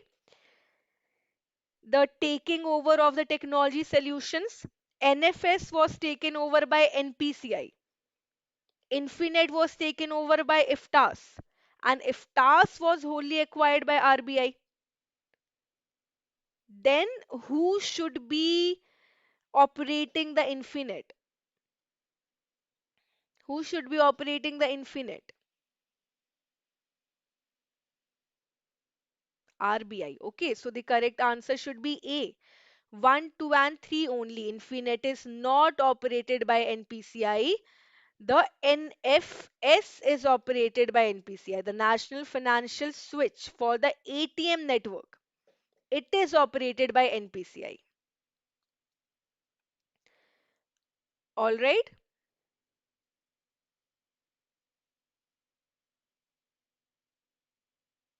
Yes, so the correct answer is A. Which of the following statements is or are true regarding the SFMS supported applications and its role in the transaction ecosystem? So SFMS is what? The structured, yes, the correct answer to the previous question was A. Good. SFMS is the structured financial messaging system. Which of the following statements are true about SFMS? It facilitates secure messaging for RTGS, EFT, DVP, CFMS transactions between banks. It is mandatory for all RTGS transactions and must be used even for internal treasury transfers. It enables the banks to build customer applications for transaction processing without compromising the messaging security.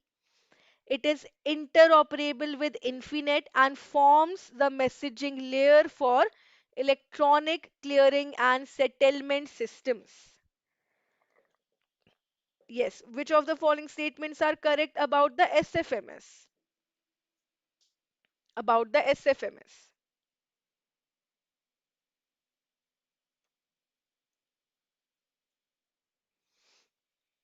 Which of the following statements are true?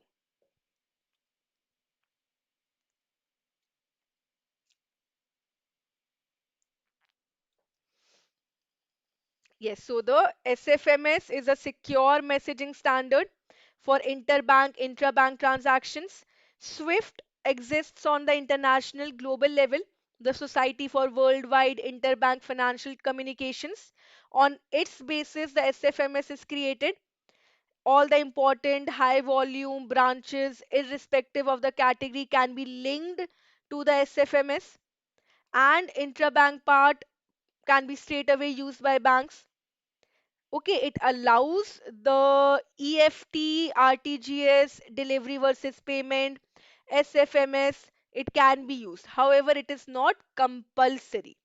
The second statement says that it is mandatory for all the RTGS transactions and must be used even for internal. No, it is not compulsory. RBI has recommended, RBI has advised the banks to route all of their transactions through SFMS. They have been requested to use the SFMS, but it is not necessary. It is not mandatory. So the correct answer is C, 1, 3, and 4. All right, I think you need to, if you just go through these explanations, then also you can remember it for your exam. Right, the important points about SFMS, I have given it here. Which of the following statements is or are incorrect regarding the cloud computing service model and deployment types? So the IBCC, the community cloud, the Indian banking community cloud. Three types of services are offered on cloud computing: software as a service, platform as a service, infrastructure as a service. Which of the following statement is incorrect about it? The software as a service delivers software applications over the internet, eliminating the need for local installation or maintenance. Platform as a service provides runtime environment for the customers so that they can build and deploy their own application without managing the underlying infrastructure. Hybrid cloud combines features of public and private cloud. Infrastructure as a service offers virtualized computing resources, including servers and storage, but excludes network and data center processing. So, software as a service is given correctly, right? It provides on demand software where the required software is provided to the end users. They can run it on their own system through internet. Platform as a service, they provide the necessary, uh, they provide the infrastructure basically. the infrastructure on which the customers can build their own application. So platform as a service is also true. However, infrastructure as a service provides the complete infrastructure. Okay, it includes the servers, storage system, network, data centers, everything. The customers can host their own software on the cloud infrastructure. So the fourth statement is incorrect. Hybrid cloud combines features of public and private cloud. Very simple. Okay. So infrastructure as a service does not include network and data center provisioning. It is also provided on cloud computing. Okay, it is also provided on cloud computing. The correct answer is D. Which of the following scenarios would correctly qualify as diversion of funds under the RBI's definition? So there's a default on a loan. It could be due to a genuine default or a willful default. Genuine default is usually taken or dealt with sympathy. But when there's a diversion of fund or siphoning of fund, then it is known as a willful default.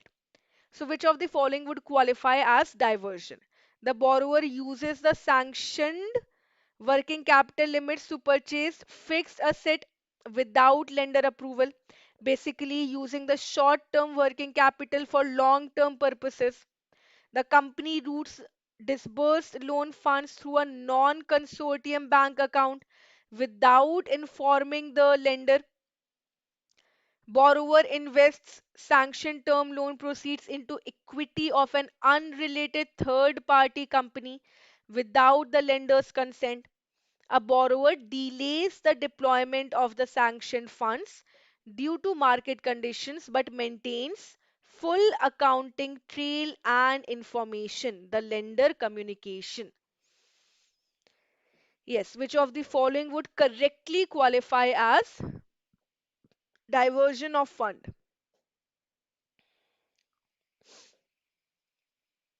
C. Utilization of short term working capital for long term purposes, not in conformity, diversion. Deploying the funds borrowed for some particular purpose other than those for which the loan was sanctioned, transferring the borrowed funds to subsidiaries or group companies, routing the funds to any other bank other than the lender without the permission of the lender, investment in other companies by the way of acquiring equities, debt instruments, shortfall in deployment of fund for which the difference is not accounted for. Okay, here there are delays deployment, but full accounting trail and lenders communication is there. If accounting is not done, the deployment shortfall in deployment is there, the amounts are disbursed and the difference is not accounted, then it is known as a diversion, otherwise not. So the correct answer should be A, 1, 2 and 3. And what is siphoning of fund? Diversion means that it might not affect the financial health of the bank, of the lender. Siphoning involves some criminal activity, right? Siphoning, if any funds borrowed from the banks are used in a manner to the detriment of the financial health, like money laundering, then it is known as siphoning. And then penalty will be there on the defaulter if the diversion of funds is rupees 25 lakh or more. Okay. Then, okay, very important. A bank's internal audit team is reviewing 5 retail loan accounts for the special mention account classification. The following data is extracted. Account A, principal overdue is by 29 days and interest overdue is by 33 days. Account B, EMI overdue is by 61 days. Partial payment received is 5 days ago. Account C, interest overdue by 89 days and principal is not due yet. Account D, EMI overdue by 91 days. The borrower requests restructuring. Account E, EMI is overdue by 28 days and the borrower has a sanctioned moratorium. You need to tell me Which of these statements will be correct about the above account? Expect these types of questions in your exam. Lengthy questions, scenario question. These will definitely be there in exam because in the previous three papers also most of the questions were in this format. So the account A should be classified as SMA1 due to the interest overdue more than 30 days. What was the classification for SMAs? SMA1, where the interest or the principal part or wholly overdue for more than 30 days. It is SMA 0, not SMA 1. It is SMA 0. Sorry, not more than 30 days, less than 30 days. 1 to 30 days. SMA 1 is between 30 to 60 days, and SMA 2 is between 60 to 90 days. Now, can you answer this question? Will account A be classified as SMA1 due to the interest overdue more than 30 days? It is 33 days. Will account B be classified as SMA2 because it is overdue for 61 days? Partial payment is done, complete payment is not done. Account C is SMA2 because the interest is overdue by 89 days. SMA2 is 60 to 90 days. Account D is NPA and not eligible for SMA classification. 91 days, more than 91 days. Now it will enter into the NPA, in the substandard account. And EMI overdue by 28 days, less than 30 days, less than 30 days. So it will not be classified as SMA. So the fifth statement should be incorrect. 1, 2, 3, and 4. 1, 2, 3, and 4. Option C should be correct. Everyone, everyone who is present here, I need your confirmation. Have you understood the SMA classification or not? Have you understood the SMA classification or not? The principal or the interest payment, wholly or partly, doesn't matter, completely or only a part of it, is overdue between 1 to 30 days, 31 to 60 days, 61 to 90 days. SMA 0, SMA 1, SMA 2. Clear or not?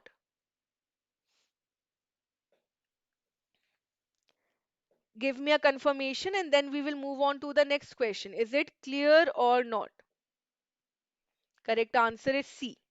1, 2, 3, and 4.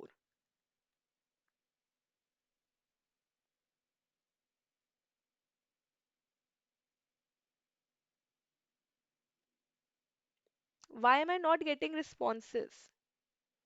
If you have any doubts, then please ask me. All right. Next. A bank's financial controller is reviewing interest income booked on the following accounts. Term loan classified as NPA on 31st March. Interest occurred on 28th of February. The overdraft account out of order since 15th of January. Interest is booked till 31st of March. Advance against national savings certificates with adequate margin. Interest is due on 31st of March. Account D. Bill discounted overdue since 1st of January. Interest is booked till 28th of February. So the interest booked on account A till 28 Feb must be reversed if not realized. Account B's interest booked till 31st March must be reversed entirely. Account C's interest must be retained on the accrual basis. Account D's interest must be reversed only from 1st March onwards. The income recognition is 90 days for all of these. Interest or installment or principal remains overdue. If the account remains out of order in respect of overdraft or cash credit for more than 90 days, the bill remains overdue for a period of more than 90 days, right? Income from NPA is not recognized on accrual basis. It is only recognized when the income is actually received, except the interest on advances against term deposit, the National Savings Certificates, Indra Vikas Patras, the Kisan Vikas Patra, life policy. If adequate margin is available, then accrual basis will work, right? So, what should be the correct answer? Which of these following statements are correct? 1, 2, and 3, 2, 3, and 4, 1, 3, and 4, or all the above statements are true?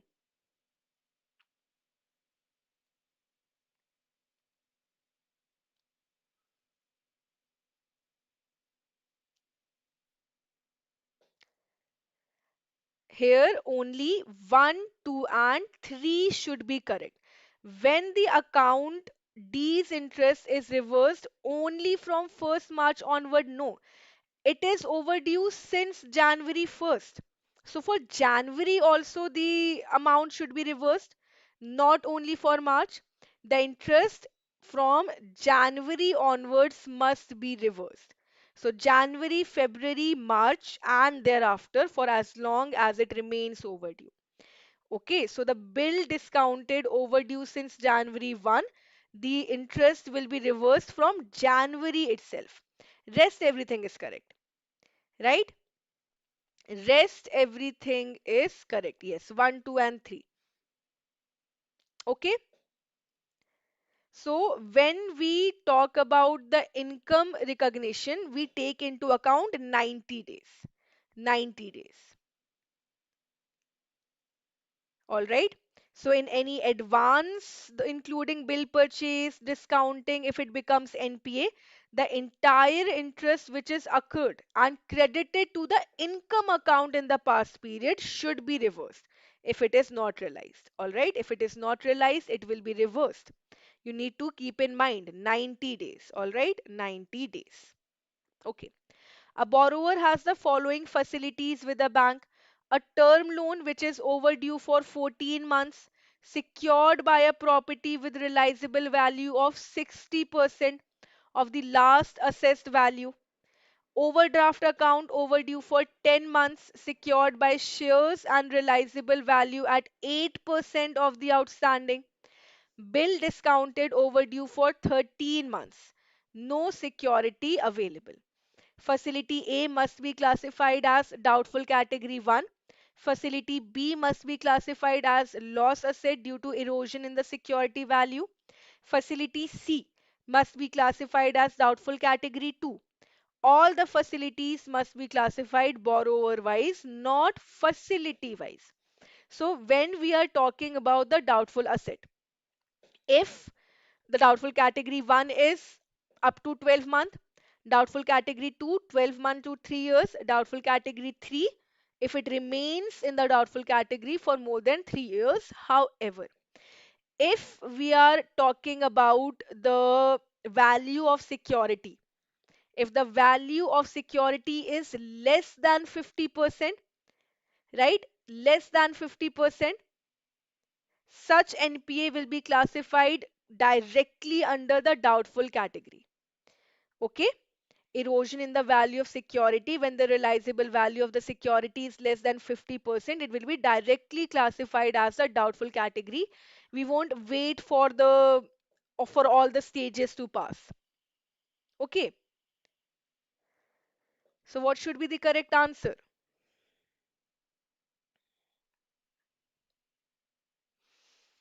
First statement is true. Term loan overdue for 14 months, more than 12 months, up to 12 month, doubtful category 1, right? If it remains in the NPA more than 1 year, up to 12 months, so 1 year is there, 14 months, correct, it will be in the doubtful category 1. True. Facility A is classified as doubtful category 1. Facility B will be classified as loss asset. Yes, the realizable value is only 8%. It is overdue for 10 months, it is only 8%. So it will be directly classified as a loss asset, correct? The facility C will be discounted, will be classified as doubtful category 2, 13 months. More than 12 months, 13 months, right? So all the facilities, however, when we are talking about this classification, The facility is to be done borrower wise, not facility wise. So the correct answer should be 1, 2, and 4. 1, 2, and 4. Option is not given here. 1, 2, and 4. Not 1, 3, and 4. 1, 2, and 4. Okay. First case, doubtful one, NPA more than 12 month. Second case, realizable value is less than 10% of the outstanding, less than 50% in the doubtful asset category, less than 10%, it will be in the loss asset category. Okay, the facility C is considered as doubtful 1, not as doubtful 2. Doubtful category two's recognition is done more than 12 months up to 3 years. And classification is done borrower wise, all facilities. Okay, so the correct answer was 1, 2, and 4. The third facility classification was wrong. A bank is evaluating three NPA account. Account A, NPA for 6 months, security value assessed at 45% of the last inspection value. Account B, NPA for 3 months, security value assessed at 9% of the outstanding. Account C, NPA for 14 months, security valued assessed at 55% of the last inspection value. Which of the following statements are correct? Account A must be classified as doubtful due to significant erosion. Account B must be classified directly as the loss asset. Account C is classified as doubtful category 2. Account A cannot be classified as doubtful unless it completes the 12-month as NPA. Yes, what should be the correct answer, everyone? What should be the correct answer? What should be the correct answer?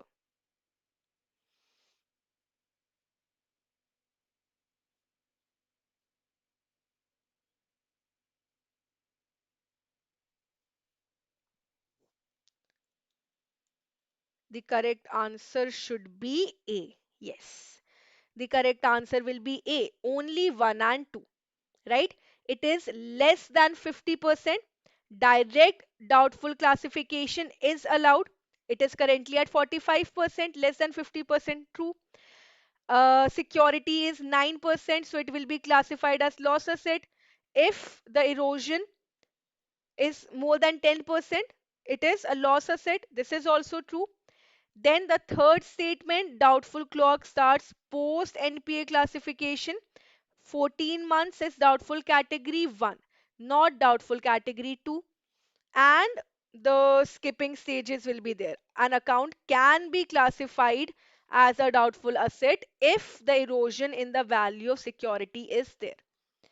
All right, so remember these points about the erosion in the value of security. Less than 50%, straight away doubtful. Less than 10%, straight away loss asset. Okay. A bank is reviewing three accounts in the doubtful category. Classified as doubtful on 1st January. Today is 15th November 2025. It was classified as doubtful on 1st of January 2023. Today is 15th, right? So you need to see, you need to evaluate in terms of today. Classified as doubtful on 1st of December 2024. Classified as doubtful on 1st of October 2022. So again, for doubtful category 1, if it has remained in the doubtful category for up to 12 months, for doubtful category 2, if it has remained in the doubtful category for 12 months to 3 years, and doubtful category 3 means more than 3 years. So which of these statements will be true? Account A is doubtful category 3. Account B is doubtful category 1. Account C is doubtful category 2. Account B will become doubtful category 2 on 1st of December 2025. Yes. What should be the correct answer? What should be the correct answer? only 1 and 2, 1, 3 and 4, only 1 and 2, 1, 2 and 3, 2, 3 and 4, or all of the above statements are true.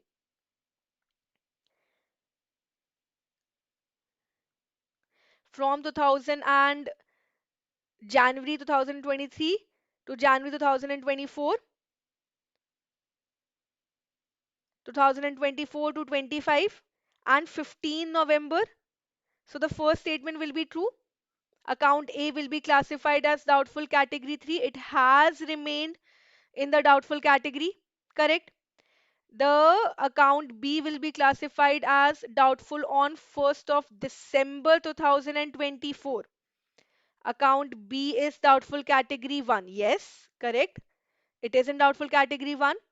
Account C is doubtful category 2. It became doubtful category 1 on October 2022. So 2022, 2023, 1 year, 2024, 2 years, 2025, less than 3 years is here.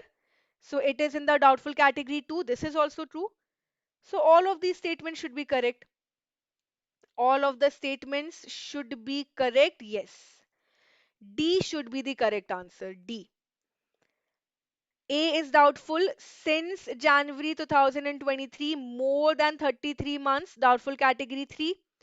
Account B is doubtful since 2024, it is less than 12 months, so doubtful category 1. It will become uh, doubtful category 2 on 1st of December when complete 12 months is done. Then the account C is doubtful since October 2022, 25 months. So it is in the doubtful category 2. And the account will cross 12 months on December 1. Then it will become doubtful category 2. So D should be the correct answer. All the statements are true. All the statements are true. Clear? Kamla, is it clear? Yes?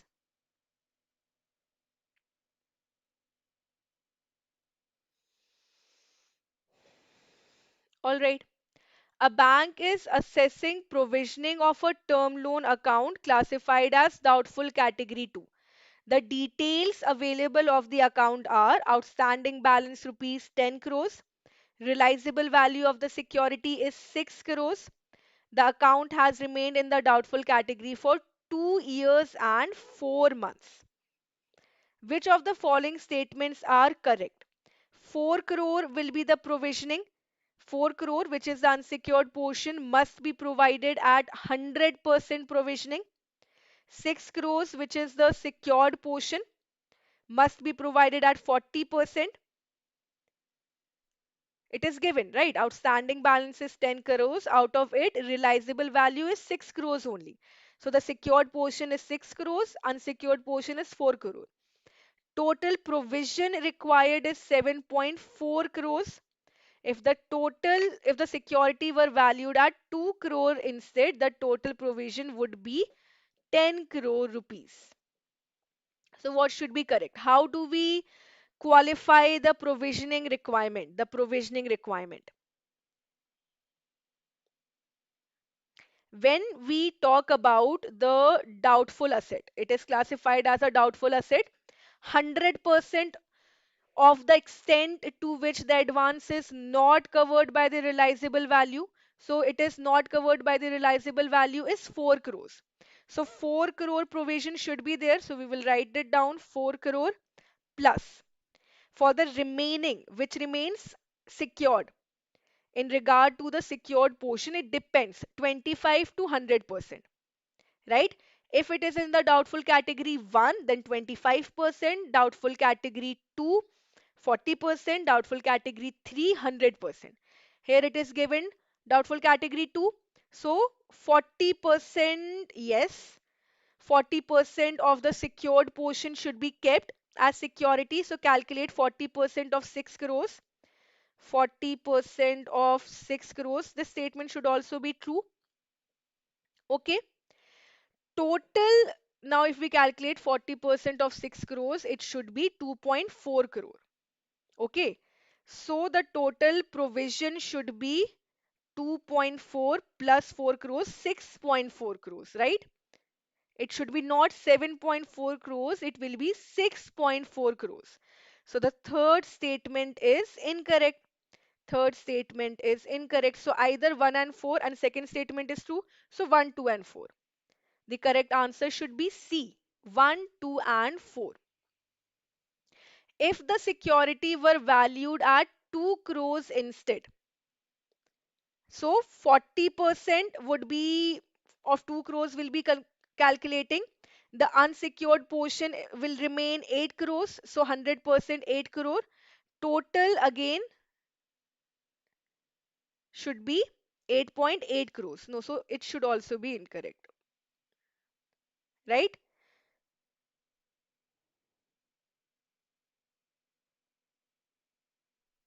Which one? Which question are you asking about?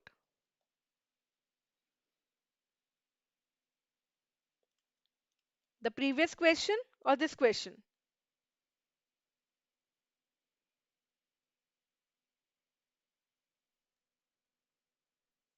Here the correct answer should be 1 and 2 only.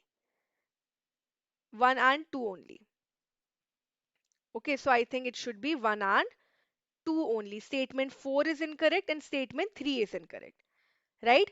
For the secured portion provision, 40% of the secured, and for the unsecured portion, it should be 100%. Okay, let us go back to the previous question. What did it say? Yes. So, doubtful category, account A is classified as doubtful category 3, more than 33 months.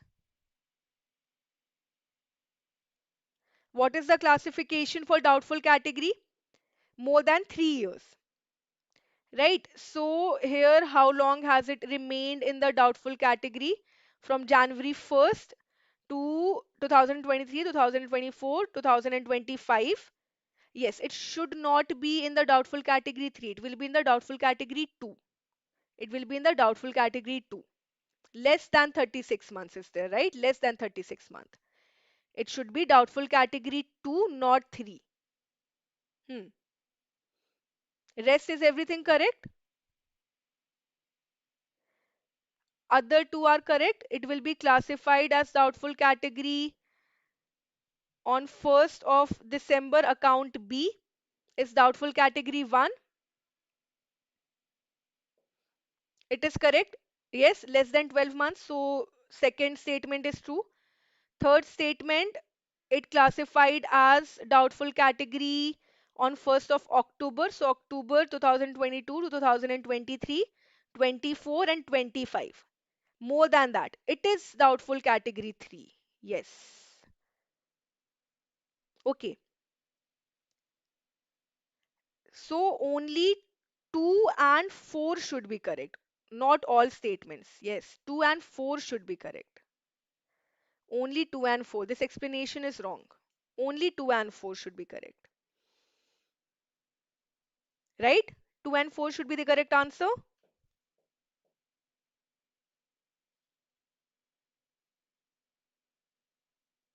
Okay.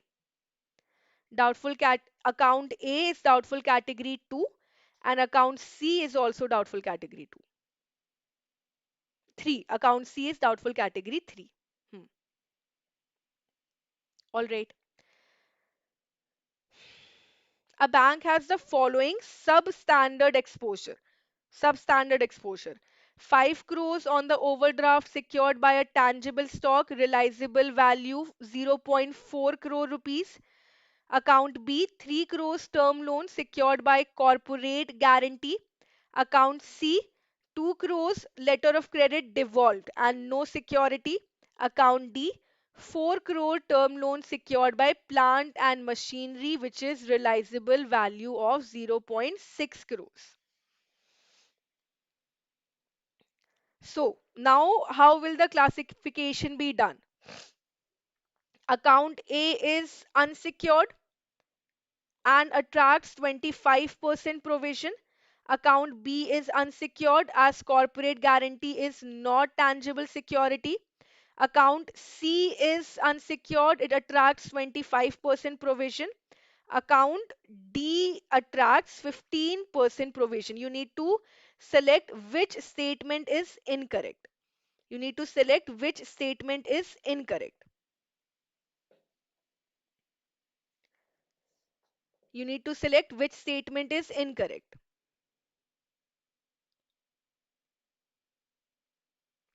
If the security value is considered is less than 10%, then we consider it as unsecured. Even if the tangible asset, tangible security is available or not, if the value is less than 10%, then we will consider the asset as unsecured. We will not take into account any security if it is less than 10%. Okay, so A should be correct. It is unsecured and it will acquire 25% provisioning.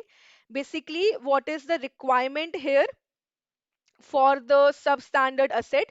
A general provision of 15% is there, and then for the unsecured portion, additional 10%. A general provision of 15%, and for the unsecured portion it is 10%. So it is unsecured and attracts 25% of the provision. Realizable value is not completely 5 crores. Okay. Second statement is unsecured because the term loan is secured by corporate guarantee, right? We will not consider as it as a tangible security. Okay, it will not include intangible securities like guarantees. So the second statement is also correct. It is unsecured. It will also attract 25% complete provisioning if it is substandard. Account C is unsecured. There's no security, yes, and it attracts 25%. And account D is secured. It attracts 15% provisioning. Again, the same criteria. Okay. Account D, the security value is 15% of the exposure, less than 10, more than 10%. So the statement 4 will be incorrect. It will also attract 25% provisioning, not 15% provisioning. Okay. So the correct answer should be D. D is incorrect. D is the incorrect statement. So just remember the point when we are talking about the substandard asset, a general provision of 15% on the total outstanding should be made without making any allowance for the securities available. The unsecured exposure would attract additional provision of 10%, right? So compulsorily 15% plus 10% if there is any unsecured exposure, right? And if the security value is less than 10%, then we will ignore the security. We will ignore the security. All right, so that is the correct answer. A bank has the following standard asset. Now, provisioning requirement is there in the standard assets also. The rupees 100 crores is given to the small and medium enterprises. 50 crores is given to the commercial real estate. 40 crores is given by the bank to commercial real estate in residential housing. 60 crores is given in the housing loan, and 200 crores other retail loans. So what should be the provisioning? Provision on the SME loan. If you remember, the SME loan has 0.25%. Commercial real estate is 1%. Commercial real estate in the residential housing sector requires 0.75%. Housing loan, again 0.25%. All the other loans and advances not including above attract 0.40%. So what you need to do is calculate the provisioning. You need to calculate the provisioning requirements as per these percentages. As per these percentages, you need to calculate. So you need to calculate 0.25% of 100 crores. Can you do it for me? Yes, what should be the correct answer?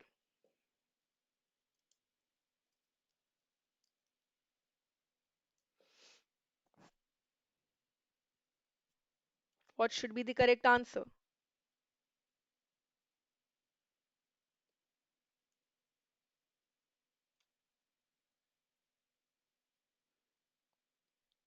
25, right? 25 lakhs is 0.25 crores. So 0.25 crore is written. That is also correct. Provision on the SME loan is correct. Right. For the CRE, 1% of 50 crores, calculate 1% of 50 crores of 50 crore. 1% of 50 crores, it should be 50 lakh. Right? Simple. It should be 50 lakhs, so 0.50 crores. This should also be correct. Yes, this is also correct. Provisioning for the residential house on the housing loan is given. Okay, housing loan is given 0.30 crores. So 0.25% of 60 crores you can calculate, right? 0.25% of 60 crores, 0.15.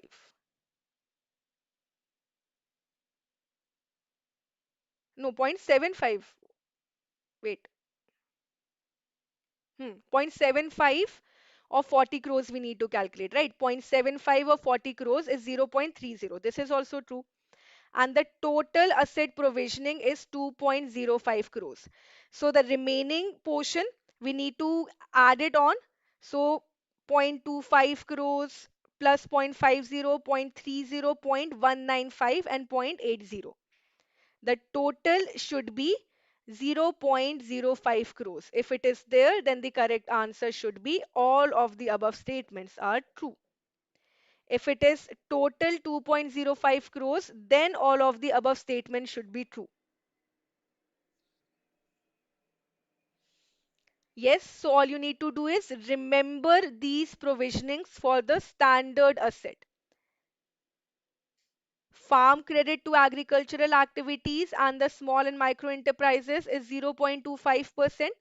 Advances to the commercial real estate sector is 1%. Advances to the commercial real estate residential housing sector is 0.75%.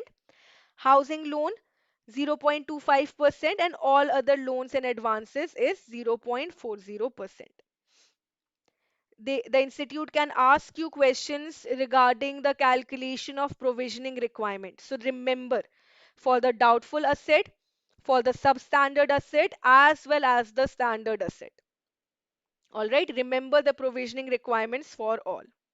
Here's the calculation. Okay. Consider the following statements regarding the legal provisions of the SURFACE Act, the legal positioning of the SURFACE Act. It overrides the provisions of the Companies Act 2013 in matters of enforcement of security interest, including in cases of liquidation. The Act's overriding clause under Section 35 is subject to the provisions of IBC 2016.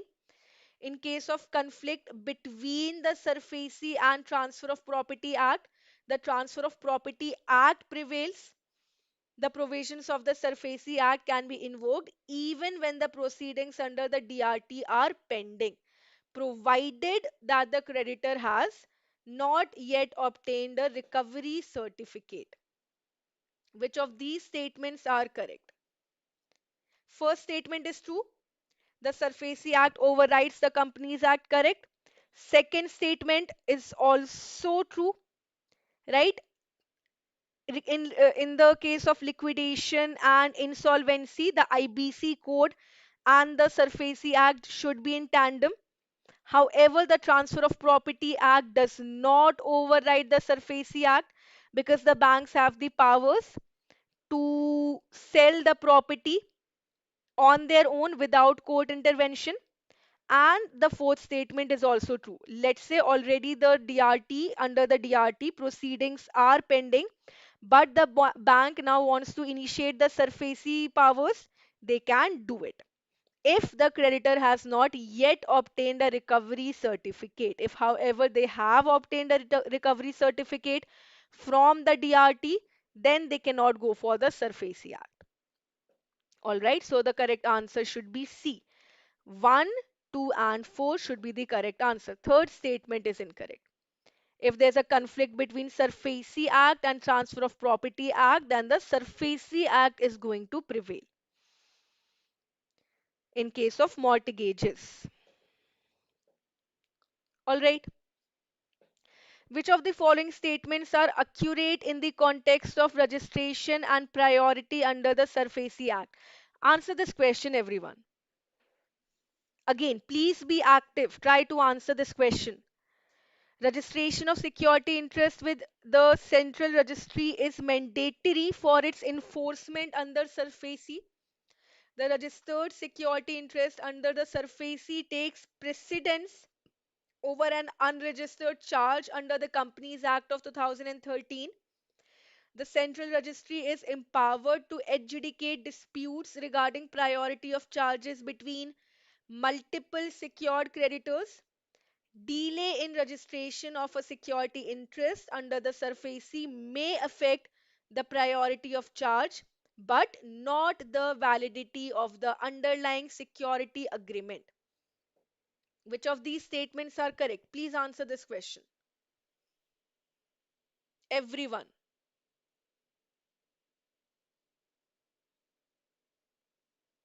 Everyone answer this question quickly.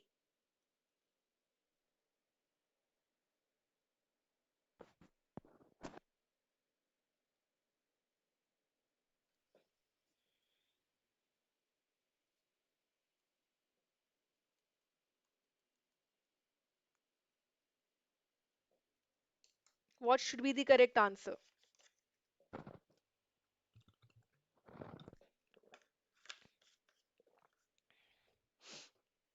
No. See, the first statement is incorrect. Registration of the security interest with SARFAESI is not mandatory for its enforceability. It is mandatory for the priority of charge. One who gets the charge registered first will get priority. Right? One who gets the charge registered first will get priority. Okay, so the first statement is incorrect. It is not mandatory for enforceability. It is mandatory for getting the priority. Second statement, a registered security will have precedence over the unregistered charge. Correct. That is the purpose of registration. Central registry is empowered to adjudicate dispute. No, that is not the purpose of central registry. And the delay in registration may affect the priority of charge. Correct. So the correct answer should be A. Yes. 2 and 4 should be correct. All right. 2 and 4 should be correct. Okay. Hmm. Which of the this dispute between multiple secured lenders, if any dispute is there, powers under IBC, we have the pillars, right? And under the SARFAESI Act, it should be either by the DRT or the DRAT, not the SARFAESI. Okay, not the SARFAESI. It is not a responsibility of SARFAESI to solve the disputes. Which of the following statements regarding the demand notice and borrower's response are accurate? The notice must mandatorily disclose the date of NPA classification and the facility-wise security details. The borrower's representation must be replied to within 15 days, failing which the enforcement action becomes invalid. The notice must be served to all the obligors, including the guarantors and the mortgagors, not just the principal borrower. The 60-day period begins from the date of issuance of the notice, not from the date of the receipt. Yes. So before taking possession of the property, selling the property, attaching the property, the secured creditor has to send a notice to the borrower, guarantor, right? Not just the principal borrower, but all the guarantors, mortgagors. The borrower, if it is not necessary that we wait for their reply, but if they make a reply, we need to provide them a resolution.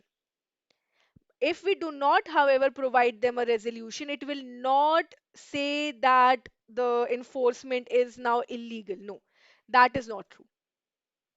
Okay.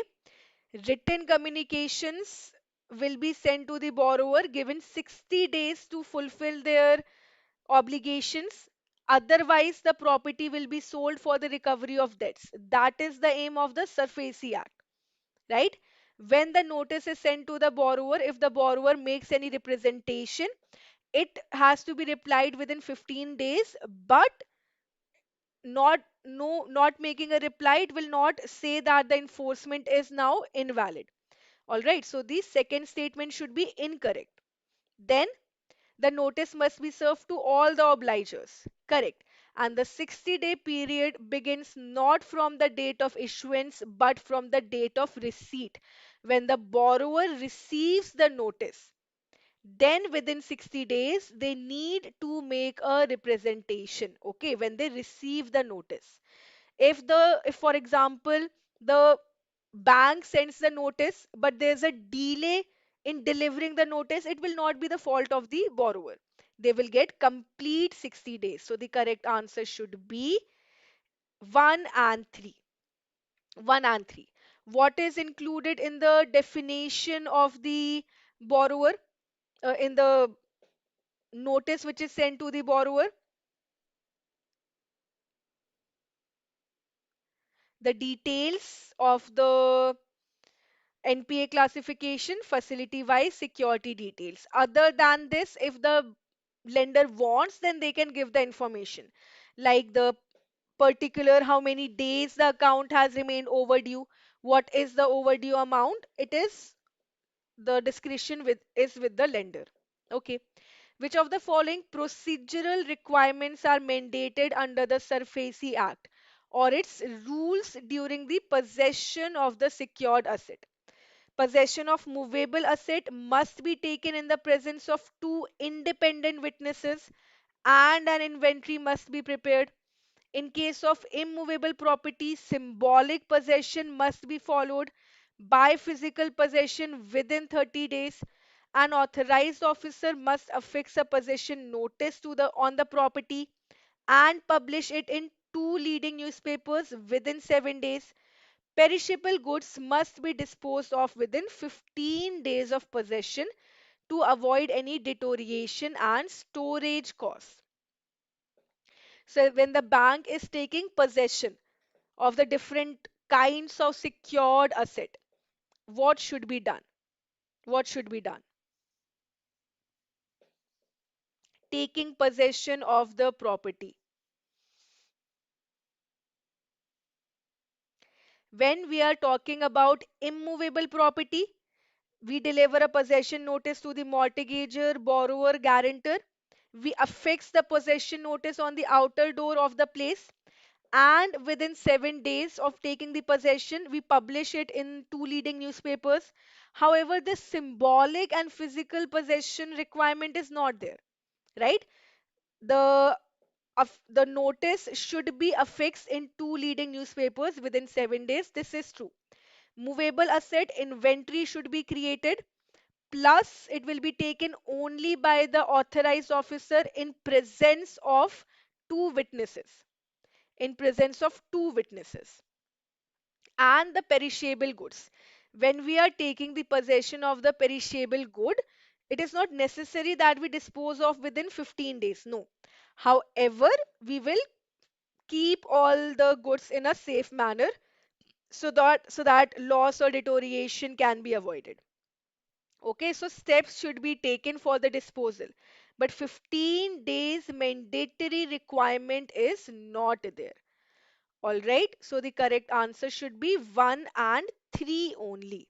No, fourth statement is incorrect. All right, fourth statement is incorrect. There's no requirement that you dispose of the goods within 15 days only. Just that you need to take steps so that deterioration or storage costs are not incurred. Okay. Which of the following statements are true regarding the borrower's right to redeem the secured asset? The borrower may redeem the property by paying dues in full any time before the auction is conducted. Redemption is permissible only before the publication of auction notice or invitation for the private treaty. Once the auction notice is published, the borrower loses the right to redeem the property even if the auction has not yet occurred. The mortgager's right to redeem is extinguished once the sale is confirmed and the consideration is received by the bank.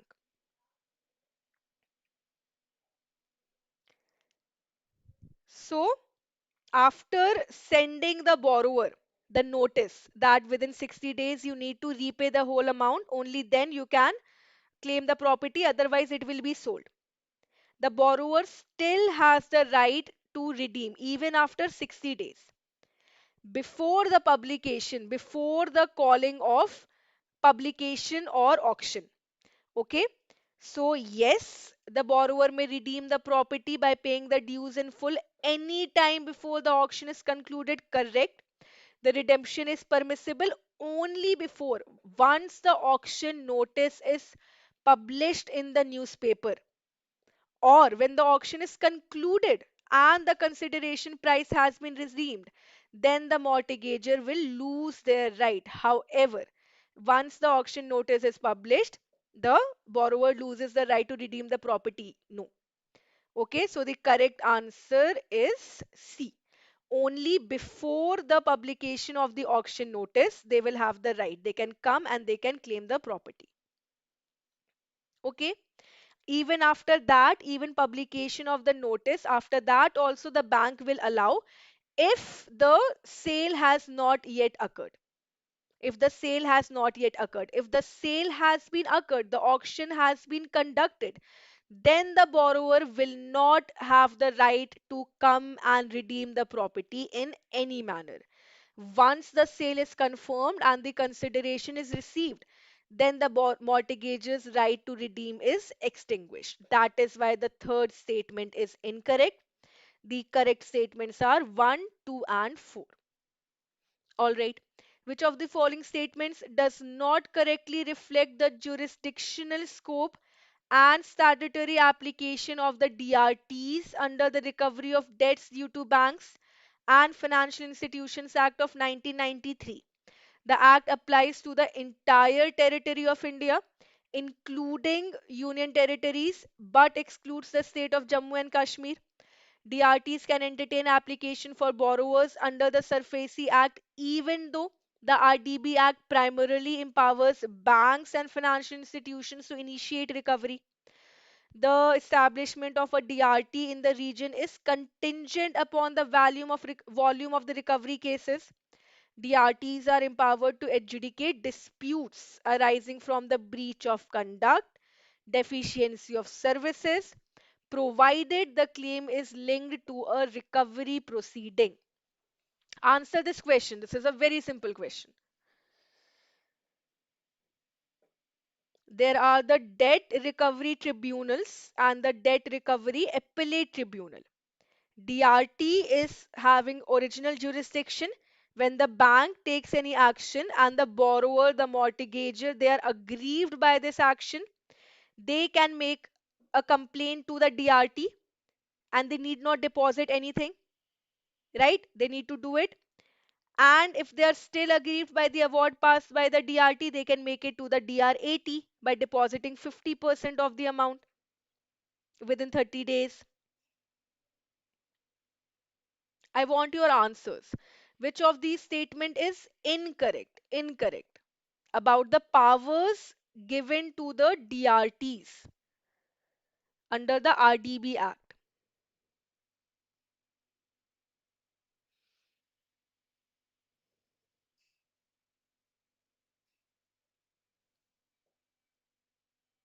Yes, the correct answer is D. DRTs cannot adjudicate disputes regarding the breach of contract or deficiency of service. Even if it is related to the recovery proceeding, they cannot. Deficiency of service is dealt by the ombudsman, not the DRT. Okay, so the correct answer is D. Which of the following statements correctly reflect the interplay between the SURFACE and the DRT or the DRAT mechanisms? Under the SURFACE Act, the borrower becomes the applicant before DRT to challenge the possession or sale action. Appeals under DRT orders under SURFACE must be filed within before the DRAT within 30 days, accompanied by a mandatory deposit of 75%. DRAT is presided over by a chairperson who must be or have been a High Court judge. DRAT has original jurisdiction to entertain recovery applications from banks and financial institutions. So, whenever a bank takes any action for recovery, and the borrower, a tenant, mortgager, anyone is aggrieved, they can come and make a complaint to the DRT. And for that, they need to deposit zero. Nothing is to be deposited. But if the DRT passes an award, and if anyone if they're still aggrieved, then they can make an appeal to the DRAT. There they need to deposit 50% out of the amount, or it can be reduced to 25% by the DRAT. So it is not mandatory 75%. DRT is presided over by the presiding officer qualified to be a judge of district court. DRAT is presided over by the chairperson qualified to be a judge of the high court. And DRAT does not have original jurisdiction, they have appellate jurisdiction. Appellate jurisdiction. So the correct answer should be 1 is correct, 2 is incorrect, 2 is incorrect, 75% not required, 3 is correct, and fourth is incorrect. So the correct answer should be B. 1 and 3 only. The correct answer should be B, 1 and 3 only. Okay? 1 and 3 only. This is not 75%, it is 50%. Within 30 days, 50%.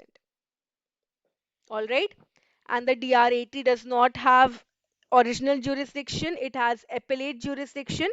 DRT has original jurisdiction. Which of the following statements accurately describe the legal status and enforceability of award passed by the Lok Adalat, the public courts?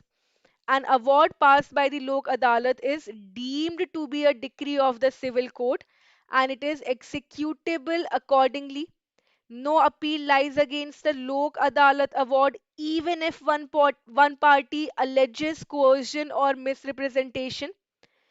Award passed by the Lok Adalat are binding only if both the parties have signed the settlement terms.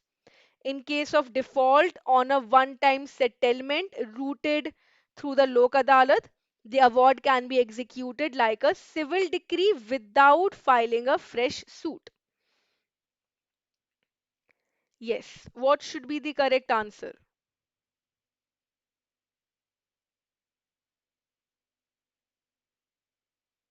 What should be the correct answer? When we are talking about Lok Adalats, they can be established by the National Legal Services Authority, NLSA, Legal Services Authority for the state, the district authority, or the Taluk authority, right? These are established under the Legal Services Authorities Act of 1987. The Legal Services Authorities Act of 1987. Lok Adalat, so that the legal system promoting justice, equity, equality, and the outstanding wherever it is up to 20 lakh rupees will be dealt by the Lok Adalat. Okay. When the Lok Adalat passes an award, it should be with the consent of both the parties. They cannot enforce an award on anyone. They basically try to arrive at a compromise or settlement between the parties, and the award which is made by the Lok Adalat will be final. It will be binding on all the parties because it is passed by the consent. right? It is passed by the consent. However, if a party alleges coercion or misrepresentation, then the appeal can be made. So the second statement is incorrect. First statement is correct. It is deemed to be a decree of civil court. It is executable accordingly. Second statement, although it is final, but if there's a question of law involved, then appeal can be made. Then the appeal can be made. Award passed by the Lok Adalat are binding only if they are signed by the settlement terms. No. Consent. Consent is necessary. Consent is necessary. And when the award is passed by the Lok Adalat, let's say a one-time settlement is given, they can say make a down payment of the awarded amount at the time of settlement only, or the full payment within a short duration, or full payment in installment. However, if let's say in the event of failure of to honor the Lok Adalat commitment, the execution proceedings should be initiated immediately, right? It will be initiated immediately. So the correct answer should be B, 1 and 4. Without filing a fresh suit, the award can be executed like a civil decree. So the execution proceedings should be initiated immediately. All right. So the correct answer should be 1 and 4. Second and third statement are incorrect. Your exam is in the first shift. See, questions are left. We also need to do questions from module D. What if you want? I'll have to continue for another 1 hour. I'll have to continue for another 1 hour. I will upload the PDF and you can watch the questions for your reference. All right. Just stay till module B because module D we have already done. Just stay till module B. And then you can leave, you can continue in the morning, or if you want you can just go through the PDF. Stay till we are doing the module B. All right. Okay. Which of the following statements correctly describe the eligibility and referral process for the NPA cases to the Lok Adalat? NPAs with dues up to 20 lakh rupees, whether secured unsecured, are eligible for referral to the Lok Adalat. Correct. Banks must file a consolidated petition for all eligible account. No. Separate account, separate petition. Okay, for separate account, separate petition. Exclusive Lok Adalat may be organized, yes, if the bank want, then they can themselves make a request and the Lok Adalats can be established if the number of eligible accounts is substantial. Correct. The suit filed cases exceeding 20 lakh cannot be referred to the Lok Adalat in any manner. So only 1 and 3 should be correct. Only 1 and 3 should be correct. Right? Which of the following statements is not true regarding the statement structuring and award post award enforcement? I already told you. Settlements may include down payment, lump sum payment, or short duration installment. Correct. If the borrower defaults, the bank will not file a fresh suit to recover the dues. The proceedings will initiate immediately upon the default of the Lok Adalat commitment. And if, let's say, a case was originally given to the civil court and the civil court transferred it to the Lok Adalat, in this scenario, and the Lok Adalat was able to give a award which is acceptable to both the parties. Then the court fee will be refunded to the bank. So the correct answer will be B. You need to mark the incorrect statement which is not true. So it is B. All right. In the context of securitization, which of the following best describes the role of an originator? So there are parties involved in the loan, in the securitization, right? The originator, obliger, sponsor, and the SPV. Originator, a person who promotes a bankruptcy remote, is known as the sponsor. A person liable to discharge obligations under a Debt instrument is known as a obliger. Company that transfers the asset, yes, it is the bank or the financial institution, it is the originator. So the correct answer should be C. Okay, the correct answer should be C. Which of the following asset types is not eligible for securitization under the RBI guidelines, even if it is a standard on balance sheet asset? Term loan with monthly amortization and maturity of 3 years, home loan with quarterly repayment and maturity of 6 years, car loan with fortnightly repayment and maturity of 1.5 years, credit card receivables under a revolving facility. So, which of the following is not eligible? Which of the following is not eligible? Why? Car loan is eligible. Credit card receivables, revolving facilities are not eligible. Okay? Yes, the correct answer will be D. Revolving credit facilities like two cash credit account, credit card receivables are not eligible. Assets purchased from other entities are not eligible. Securitization exposures and loans with bullet repayment are not eligible. Rest all the kinds of assets are eligible. A bank disburses a car loan with fortnightly repayment and original maturity of 18 months based on the minimum holding period norms. Which of the following is true? The loan can be securitized after 3 fortnightly installments. The loan requires 6 fortnightly installments before securitization.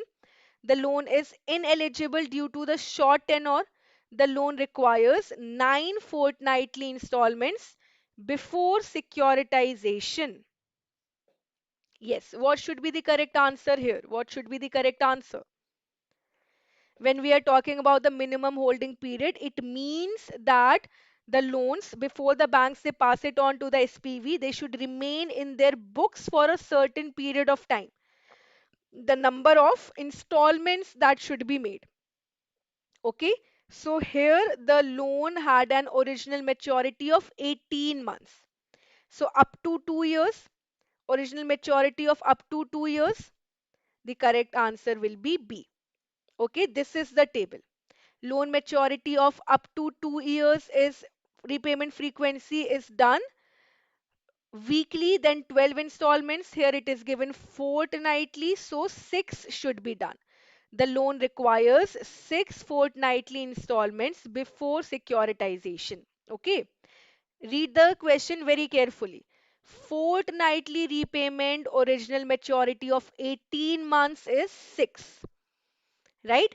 More than 2 years up to 5 years, 9. More than 5 years, only monthly and quarterly work. So this is the table, go through it. Which of the following bullet repayment loans is eligible for securitization under RBI guidelines? So previously we said that bullet loans with bullet repayment are not eligible, except there are certain exceptions. So which of the following is eligible? Bullet loan to an individual for agricultural activity with maturity of 18 months, last two loans repaid within 120 days. Bullet loan to corporate with maturity of 24 months. Bullet loan to an individual for an agricultural activity with maturity of 30 months, last loan repaid within 90 days. Trade receivables with tenor of 15 months, the drawee repaid last two bills within 60 days.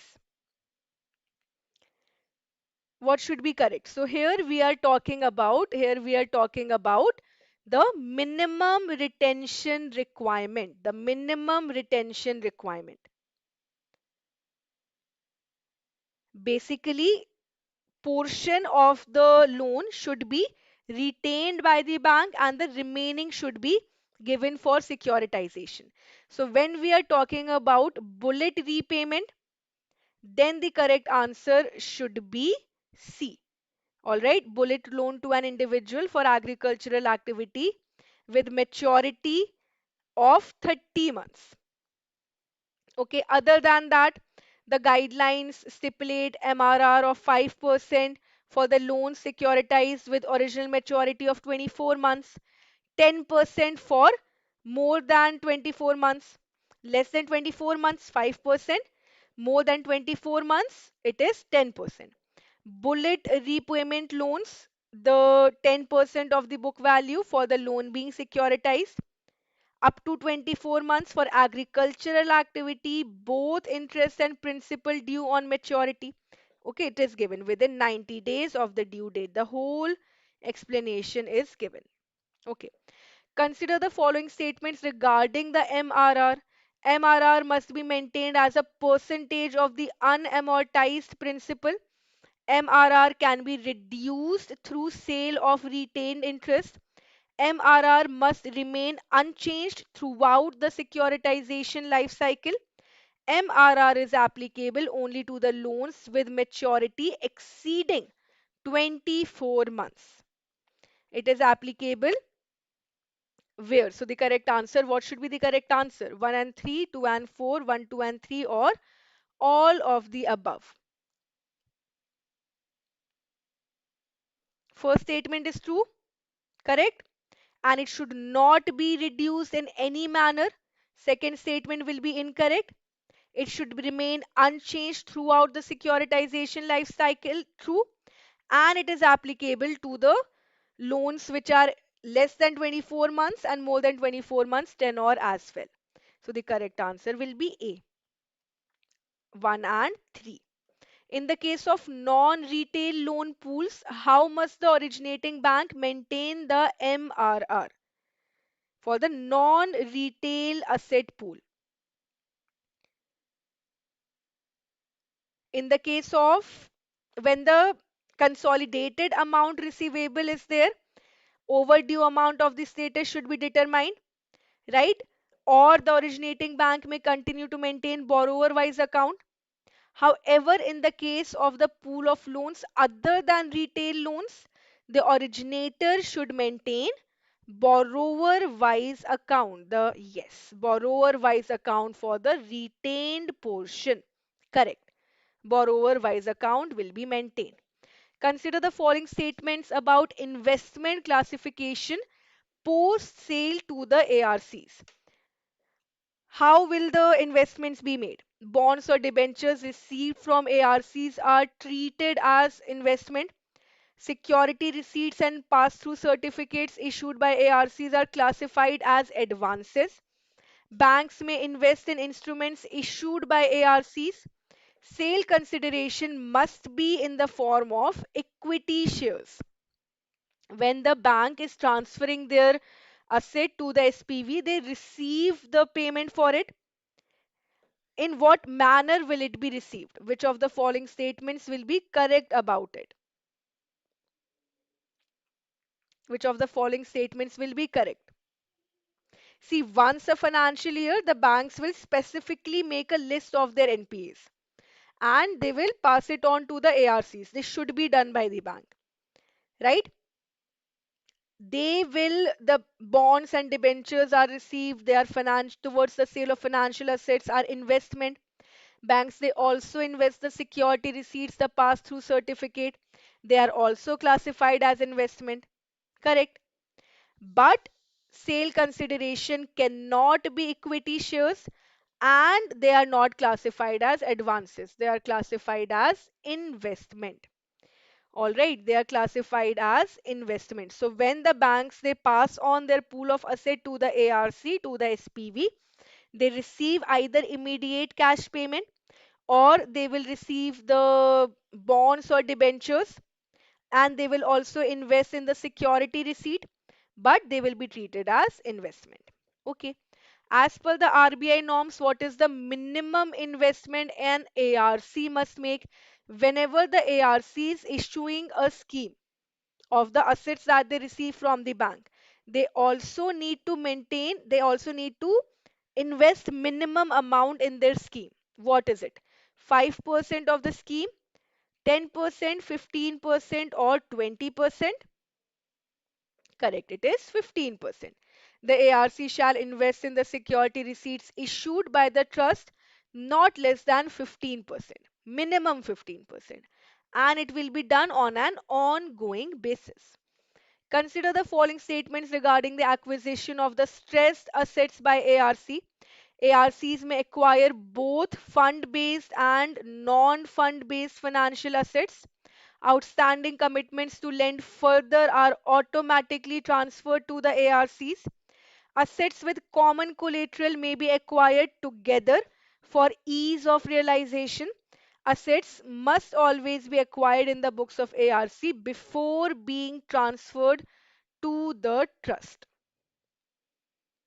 Yes, what should be the correct answer when the ARCs are acquiring the stressed asset? When the ARCs are acquiring the stressed asset, what should be the correct answer? ARCs can acquire both fund-based and non-fund-based financial asset. Yes, correct. It will be included in the list of acquisition. True.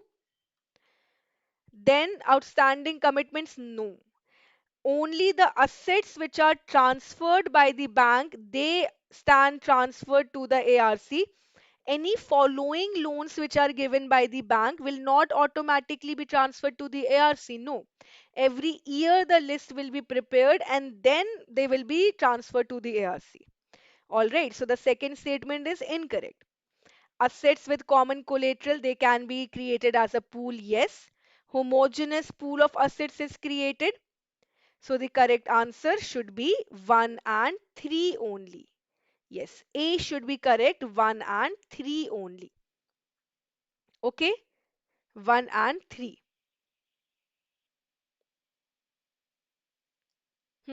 There's no restriction for the banks or the financial assets to get their assets in the books of trusts which are set up by the ARC, and it has to be resolved normally in a period not exceeding 5 years. So when the ARC acquires the stressed assets, normally within a period of 5 years they are going to resolve it. Which of the following statements is correct regarding the security receipts issued by the ARC? They are issued directly by the ARC to all the retail investors. They can be transferred to any investor, including individuals. The ARCs are not required to invest in the security receipt issued under their scheme.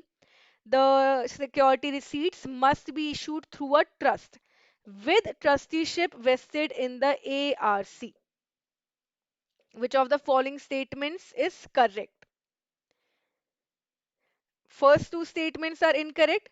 Security receipts can be issued only to the qualified institutional buyers, the institutional investors, not to retail investors. Third statement we have already seen. The ARCs have to invest minimum 15% in the security receipt schemes which are created by them, right? So the correct answer should be D. The security receipts must be issued through a trust, and the trusteeship is vested in the ARC. For example, the bad bank is NARCL and the trust is IDRCL, right? Okay. Under which provision did RBI grant a license to the NARCL, the National Asset Reconstruction Limited? Under which provision did it get the license from RBI? Section 2 of the Banking Regulation Act, Section 3 of the SARFAESI Act, Section 45 of the RBI Act, or Section 9 of the Companies Act. So we have studied about the NARCL, right? It is the bad bank incorporated in 2021. RBI gave it license. It is for the purpose of SARFAESI, so obviously it is under the Section 3 of the SARFAESI Act. Public sector banks will have 51% shareholding in the company. Balance 49% will be by the other financial institutions and investors. Government guarantee is also given. Okay. Then, with reference to the IDRCL, consider the following statements. IDRCL was incorporated in September 2021. Authorized capital of 50 crores and paid up capital of 20 crores. State owned banks hold 49% stake in the IDRCL. IDRCL is responsible for issuing the security receipt. So the NARCL, 51% shareholding by the PSBs, and the IDRCL, 49% by the PSBs. Third statement is correct. So we need to choose an option in which third statement is given, either A or D.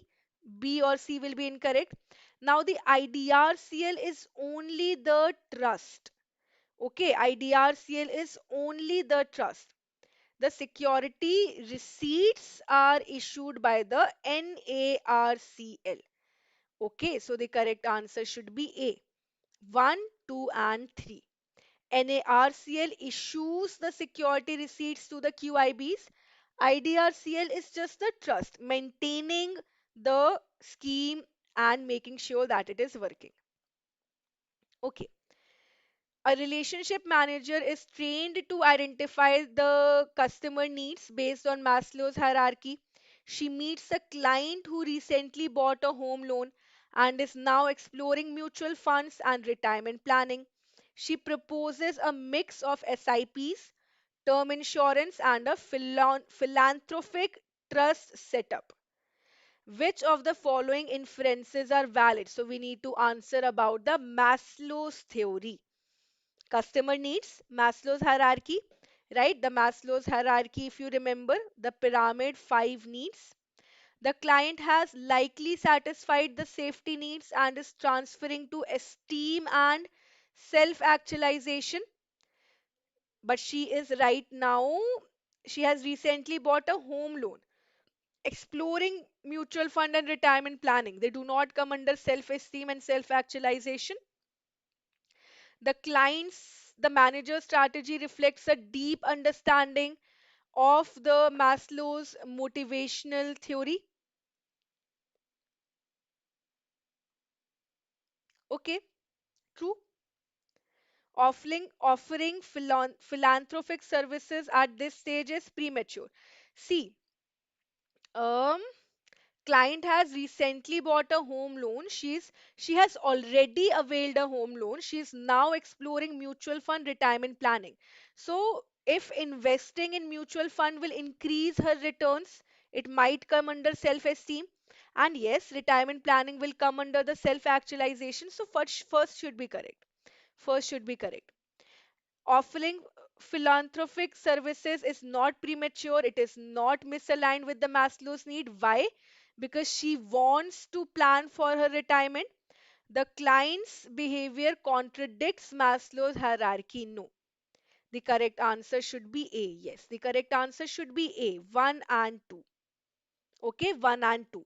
The basic level needs are what? The basic level needs for a customer will include like food and water is there. So the core savings account, personal savings account, housing loan she has already taken.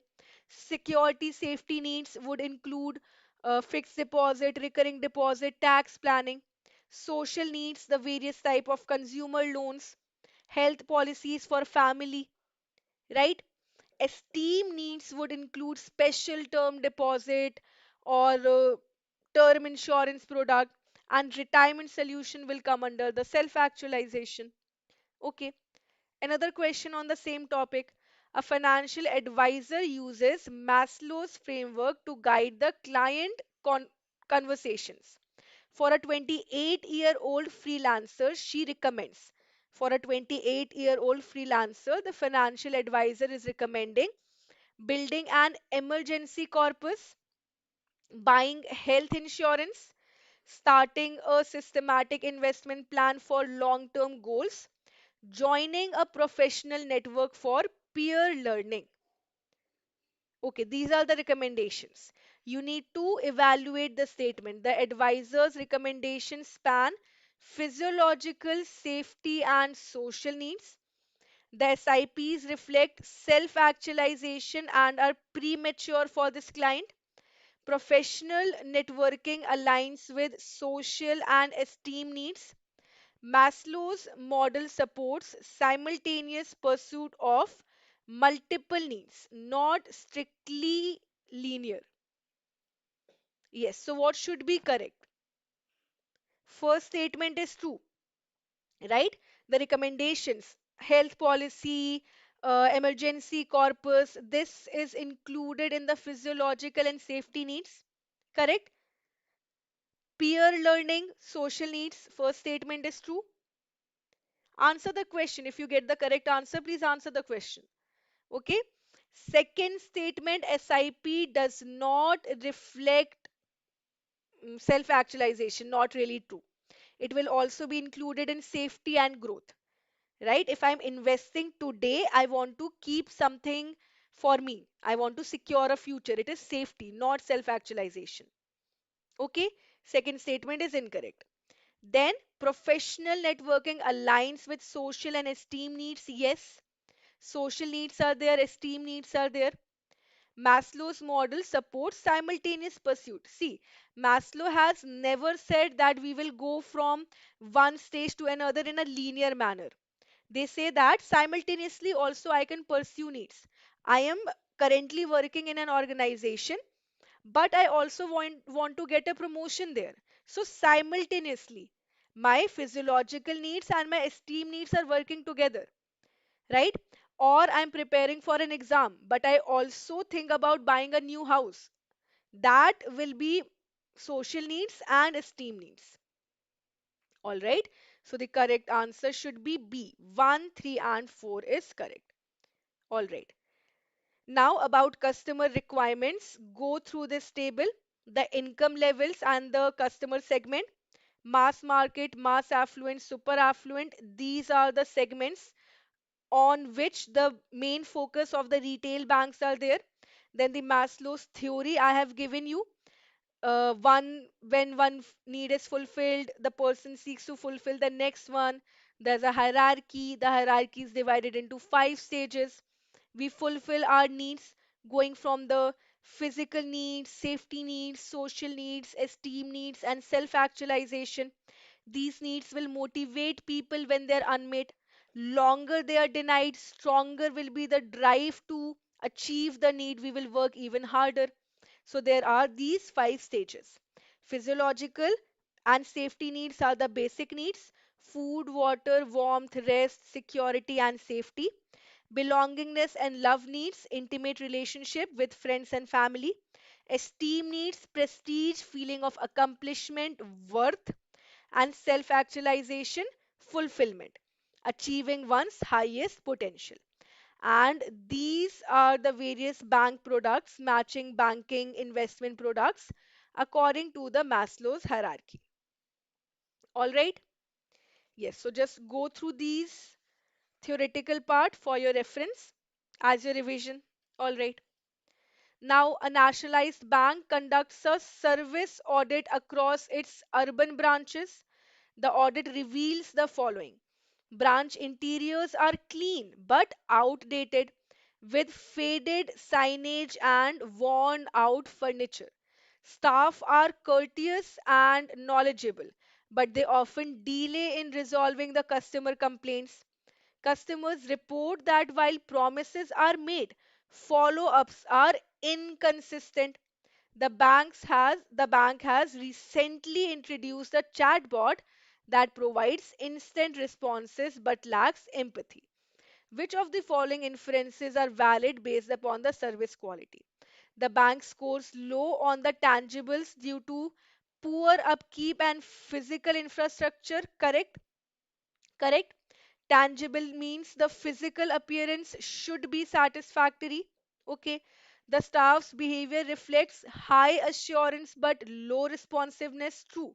They assure, they assure that this service will be provided to you, but resolving the customer complaint, there's a delay. Second statement is also true. Third, the chatbot enhances empathy. No. Although the chatbot will give quick resolution, but empathy is improved by physical contact with the staff, human understanding. So this should be incorrect.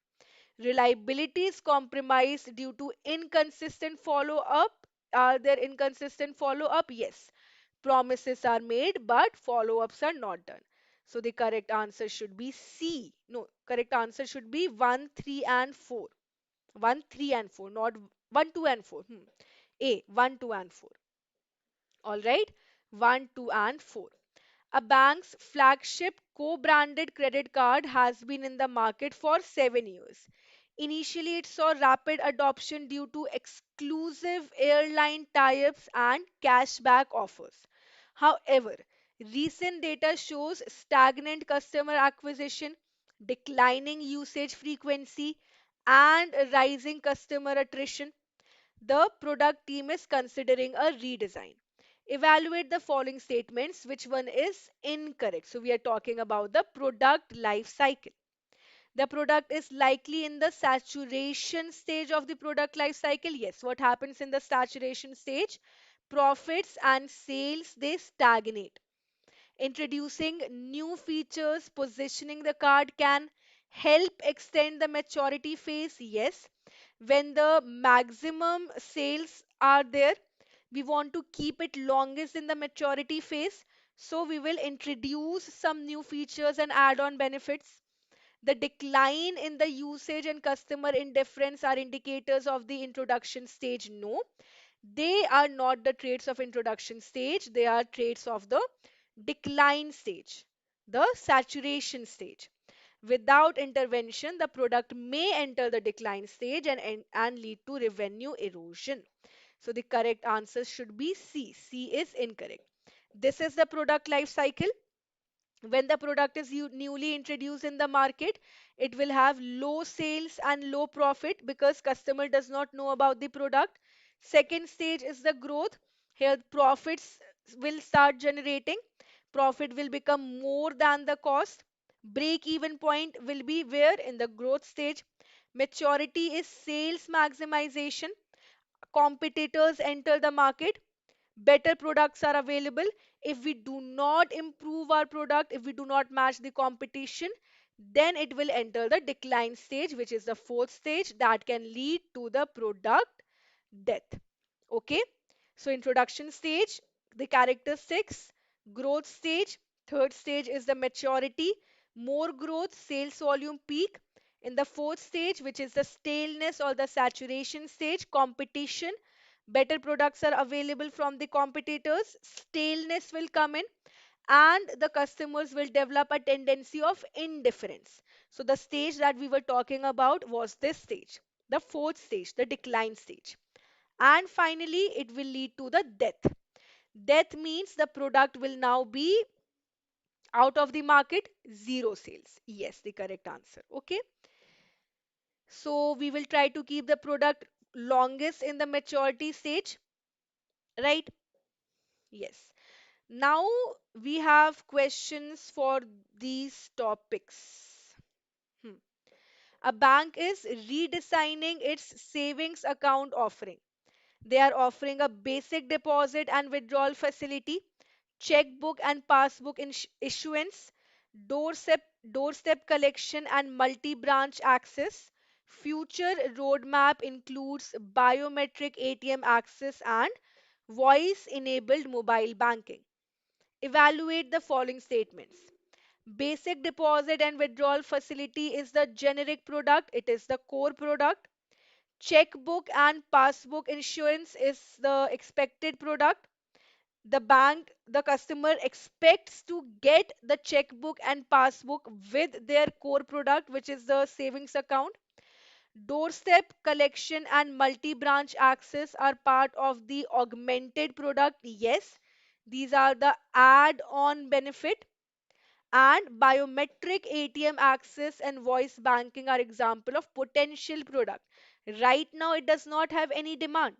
Right now, the customers do not demand this type of product, but it is a product of the future. So it is potential product.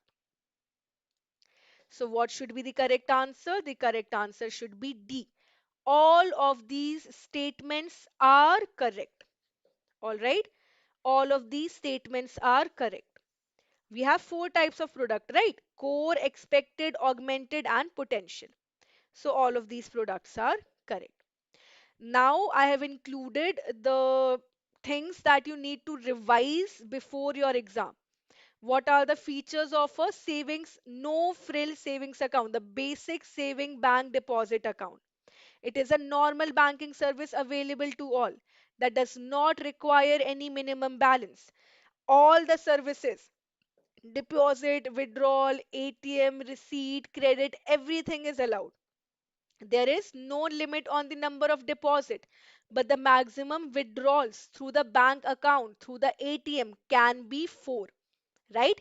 Not more than 4 withdrawals can be done from the BSBDA account.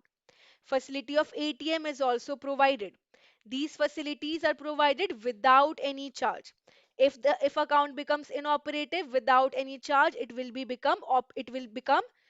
can be made operative again, right? Add-on features can be offered. KYC AML should be followed.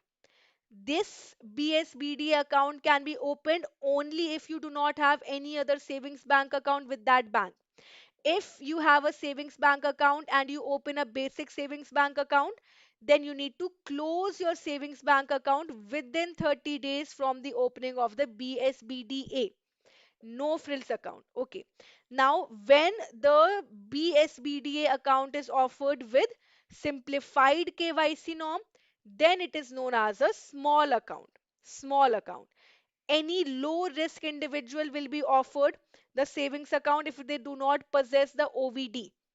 Okay, if they do not possess the OVD, simply on the basis of the self attested photograph, a fixation of signature or thumbprint, the small account will be offered. Here, there are certain restrictions. There were no restrictions in the BSBDA, but the small account has restrictions. Aggregate credit should not be more than 1 lakh in a year, should not be the aggregate of withdrawals and transfers in a month should not be more than 10,000. Balance at any point should not exceed 50,000. Foreign remittances can be done only after completing the KYC formality, not with simplified KYC. Okay, small accounts initially for 12 months will be valid. If you want to extend it to further 12 months, you need to provide a proof that you have applied for the OVD. Only then it can be extended to total frame of 24 months, otherwise not. It can be opened at the CBS linked branches where it is possible to manually monitor the fulfillment of the conditions. All right, that is about the basic accounts and the savings account. All right, now about the credit information, CICs. A credit information company is evaluating a borrower's profile. The borrower has one defaulted auto loan which was settled 18 months ago, timely payments on 2 credit cards for the last 12 months, 5 inquiries in the last 2 months, a credit mix of personal loan, credit cards, and home loan. Which of the following statements is valid? Answer this question quickly. Very simple. The past default may negatively impact the score, though its effect may reduce over time, right? There has been a default. Okay. Timely payment on the credit cards will improve the score through positive payment history. Multiple recent inquiries may lower the score due to perceived credit hunger. The diverse credit mix will reduce the score due to complexity in risk assessment. What should be the correct answer? Do past default negatively impact? Yes. Timely payments improve the score, correct. Multiple recent inquiries will lower the score because it is a sign of a hungry borrower, and a diverse credit mix will not reduce the score. No, a diverse credit mix will improve the score. Okay, so the correct answer should be A, 1, 2, and 3. It is better to have a diverse credit mix of both secured, unsecured loans and credit cards. All of them should be there. It will improve the score. So the correct answer should not be D, it should be A.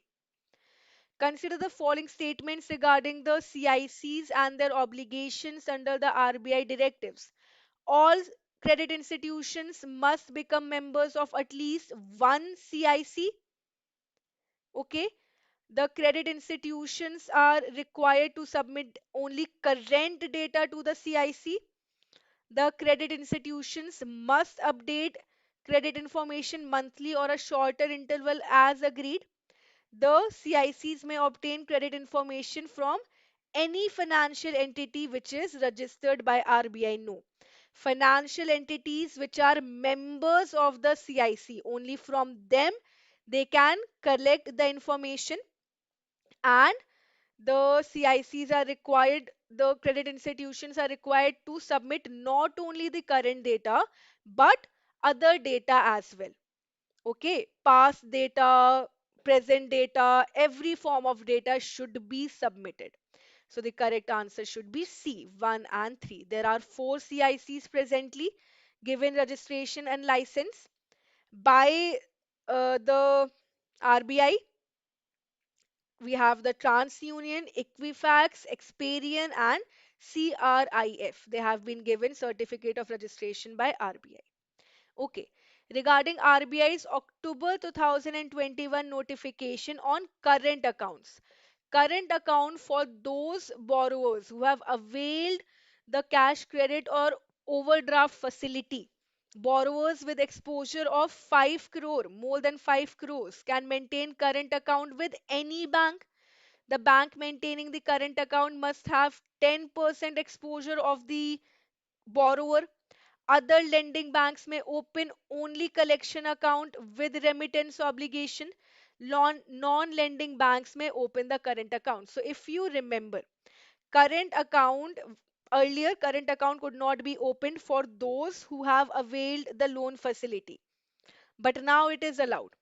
If the exposure is less than 5 crores, there's no limitation, right? Any bank can open the current account for them. Just that they have to inform the bank once their exposure reaches 5 crore. In respect of borrowers where the exposure is more than 5 crore, only those banks that have given at least 10% of the exposure can open the current account for the borrower. Other banks will open only the collection account, right? And within 2 working days, they need to remit it to the bank maintaining the current account, only collection account, right? And non-lending banks are not allowed to open the current account, right? Fourth statement is incorrect, and first statement is also incorrect. Correct answer should be statement 2 and 4. Statement 2 and 4. All right, statement 2 and 4 is only correct. About the facility, I have given you the information.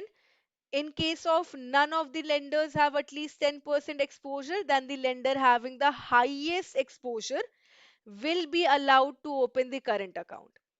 All right, the lender having the highest exposure may open the current account. Now, the operational instructions in case of individuals, it should be crossed out.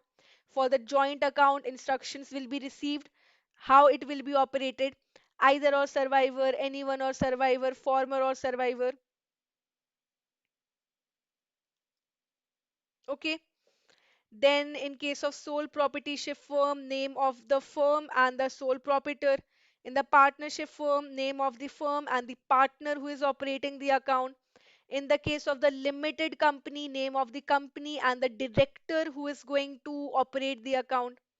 Then, other operational issues. The bank will provide the statement of accounts every month free of charge through email or whatever method is accepted. Accounts can be transferred by maintaining the same account number as per the recommendations of the Damodaran committee, right? Inoperative accounts, no operations continuously for 2 years are considered as inoperative account. From these type of accounts, banks they recover their incidental charges every half year to the debit of the inoperative account, and credit is done to the profit and loss incidental charges. Okay. Then who can open a savings bank account? You should revise these norms thoroughly, right? Any person who is capable, who is legally capable to enter into a valid contract is allowed. It means someone who is of 18 years and above and they are not of unsound mind can get a savings account. However, a minor's account can also be opened in their sole ownership, right? What is required? Proof of identity, address, recent photograph, PAN card, or Form 6061. Relationship between the bank and the depositor is that of a debtor and the creditor. Bank is the debtor, depositor is the creditor. For the account of a minor in their sole name, just that they should be literate, they should be able to read and write. In the opinion of the branch manager or the joint manager, it will be ascertained that the minor understands what they're doing. The minor understands the rules, regulations, terms, and conditions. Account opening form should be signed by the minor in the presence of the bank official. The birth of the date of birth of the minor should be ascertained. The account should be properly introduced, and checkbook facility should be provided on request only. All right, on request only, the checkbook facility is provided only if the minor is a literate person. Then, um, what else? The maximum balance should not exceed at any time 1 lakh rupees. This is if the minor is below the age of 14 years. If the minor is above the age of 14 years, then there's no limit of maximum balance, right? If their income is chargeable to income tax, their PAN card is required. If not, then the PAN card of their mother or father or Form 60 or 61 will be required. For the minors below 10 years of age, account can be opened in their sole name, just that the account will be operated by their natural guardian, that is their father or mother. And in the savings bank account of minors, no overdraft facility should be granted. Doesn't matter if it is their sole account or it is held jointly with their guardians, overdraft facility is not given.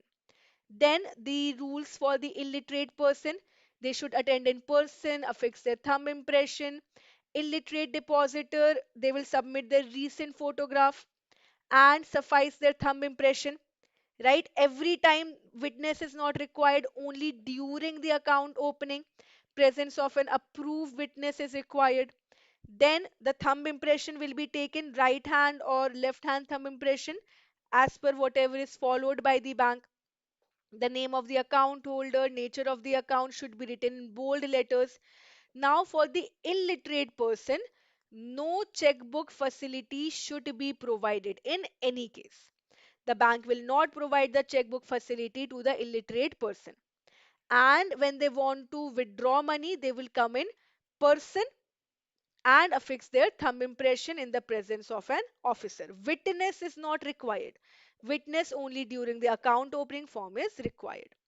Then the joint account of an illiterate person can be opened with a literate close relative only, mother, father, son, husband, wife, and daughter, not two cousins. Just that all the formalities will be maintained. Implication should be explained to them. The relative account opening should be, they should sign the form, and it will be ascertained by a person known, a witness.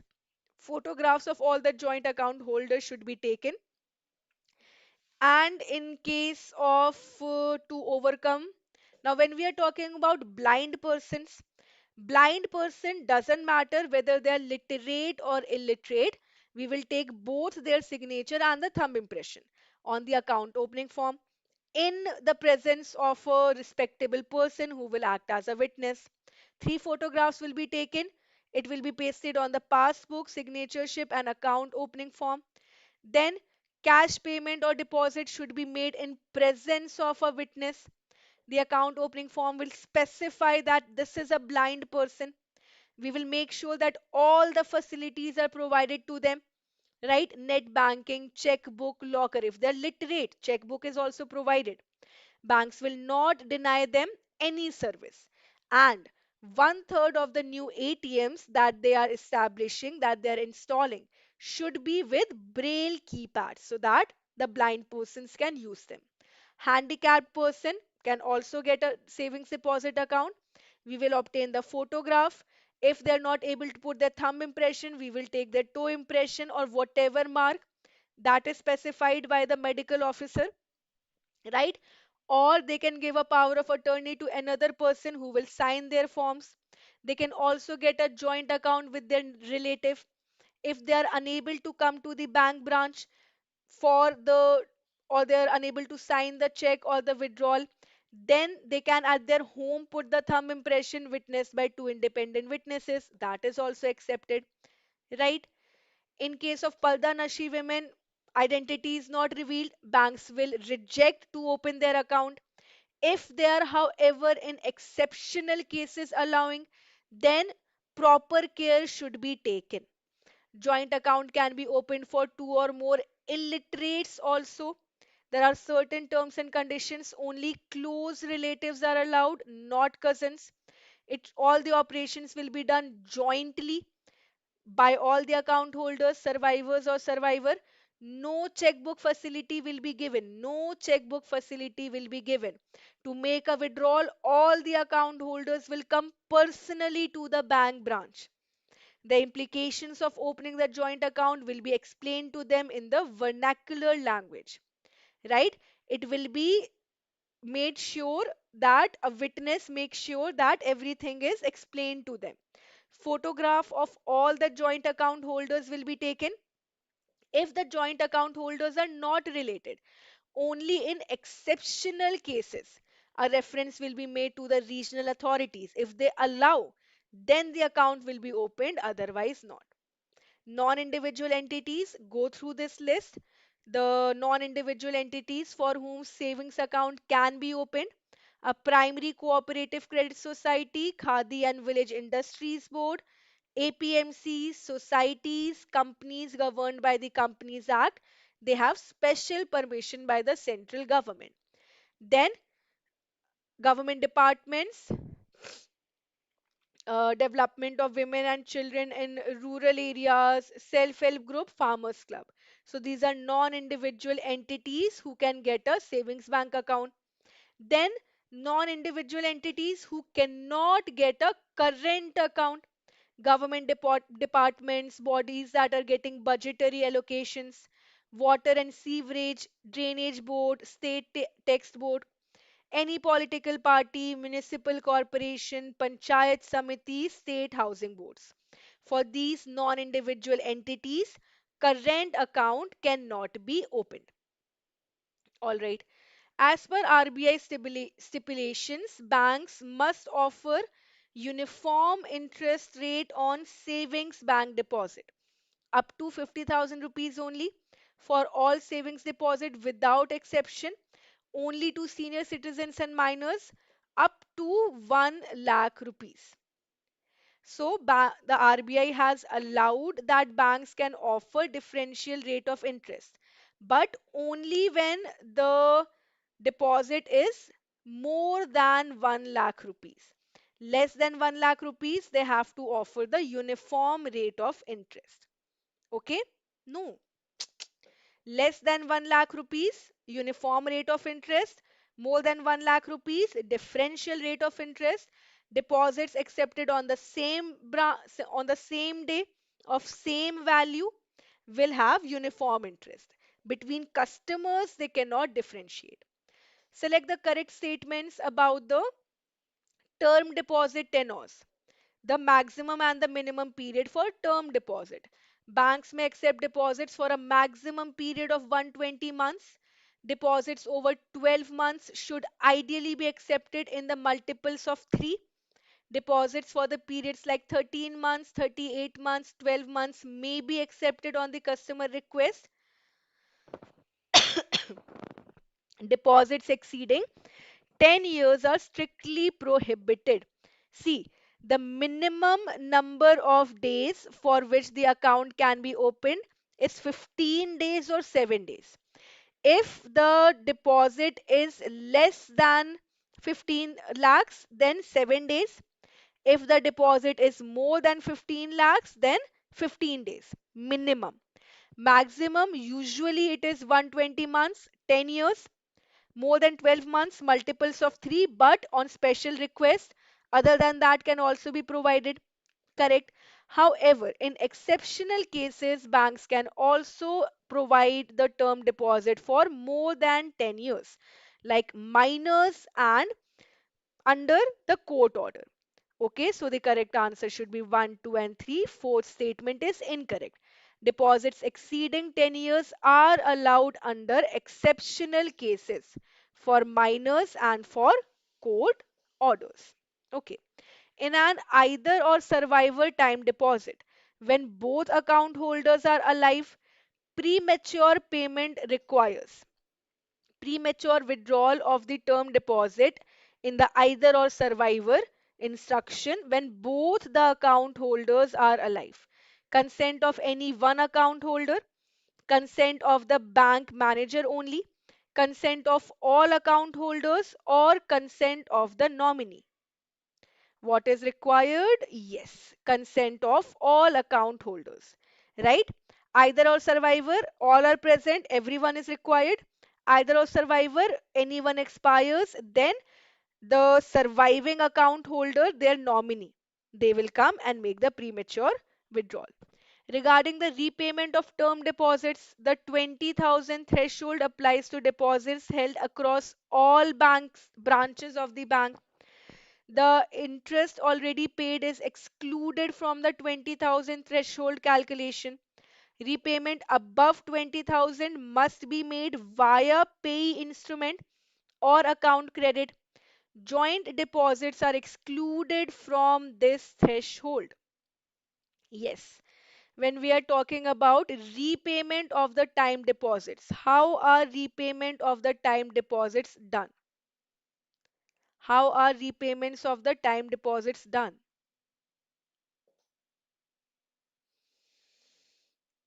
The correct answer, first statement is incorrect, second statement is true, third statement is true, fourth statement is also incorrect, right? The correct answer should be B. All right. So, as per the amendments made, the account, whether held jointly or singly, together with interest to be paid on deposit, if it is 20,000 or more, the repayment should be done by the means of account pay, banker's check, draft, or by crediting the account to the depositor. All right. Yes. So it is on a per account basis, not all branches. Okay.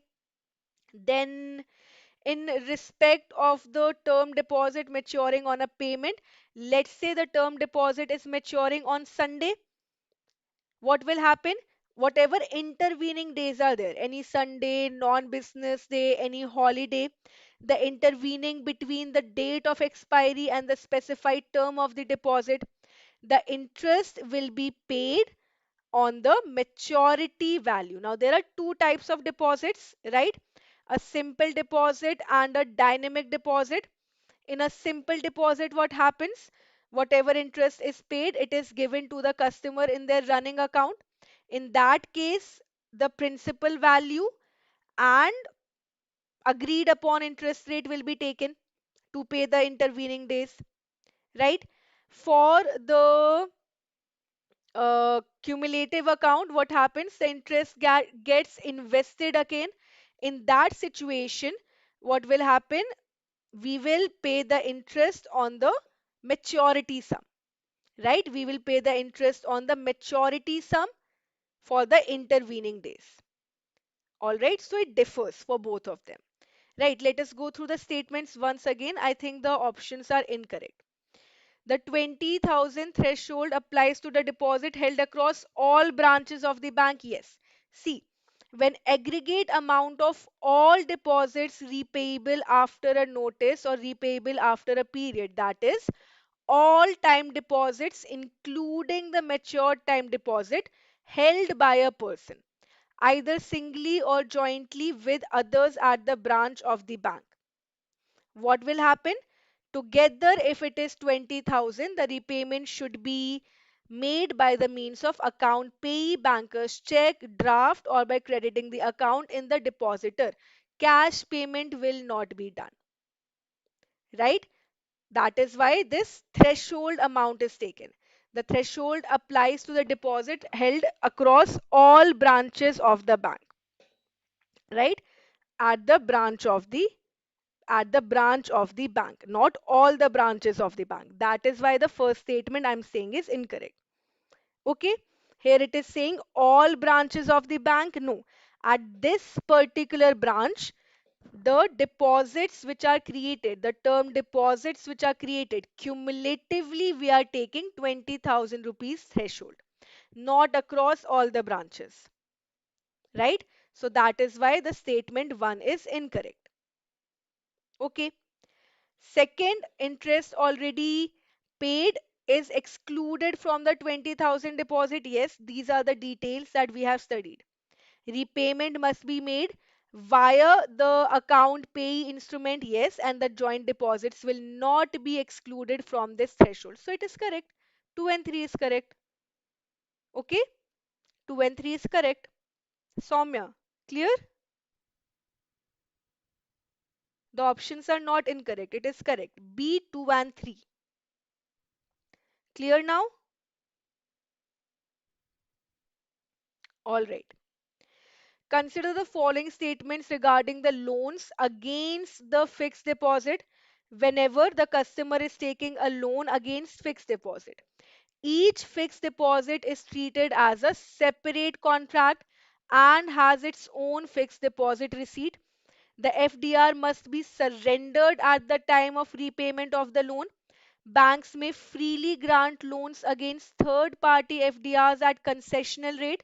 If the borrower defaults, the FD is adjusted against the loan on maturity. So the banks, to help the customer tide over temporary liquidity, what they do, they grant loans against the fixed deposit up to 90% they are offering, right? As high as 90%, 80 to 90%. Okay, but offering loan against the fixed deposit of other banks is not allowed. So only 1, 2 and 4, A, option A should be correct. All right, 1, 2 and 4 only. There is the rate of interest is different. Whatever is being offered on the fixed deposit, more than that will be charged on the loan, 1 to 2%, right? And to avoid double financing, what is done, the FDR is to be submitted, surrendered to the bank at the time of repayment. Plus 1 the interest rate, correct. Consider the following statements about the auto sweep facility. So two in one account. Auto sweep requires manual intervention by the customer. FD created earns interest applicable on the day of sweep. The sweep amount must be in multiples of 1,000 or as per the bank's rule. It transfers the excess balance from the savings bank or current account to the FD automatically. So what happens here? It is a combination of savings deposit plus fixed deposit, right? Auto sweep means from SB to FD. Reverse sweep means from FD to SB. In the case of excess, the amount in the savings deposit is broken. It is sent to the FD. Higher rate of interest is offered. In the case of shortfall, in the reverse sweep, amount is sent from the last in first out basis, LIFO, right? And it is sent to the savings deposit for liquidity in the multiples of 1,000. However, manual intervention is not required. The name is auto sweep facility. So the correct answer will be C, right? Correct answer is C. Consider the following statements regarding the housing loan eligibility and quantum. There is no upper ceiling on loan amount for house flat construction in many banks. For salaried applicants, the repayment capacity must be insured from the existing income. For HUFs and firms, the eligible finance is calculated based on the net salary. Some banks allow net take home pay as low as 15% for the high income applicants. Which of these statements are correct? Which of these statements are correct?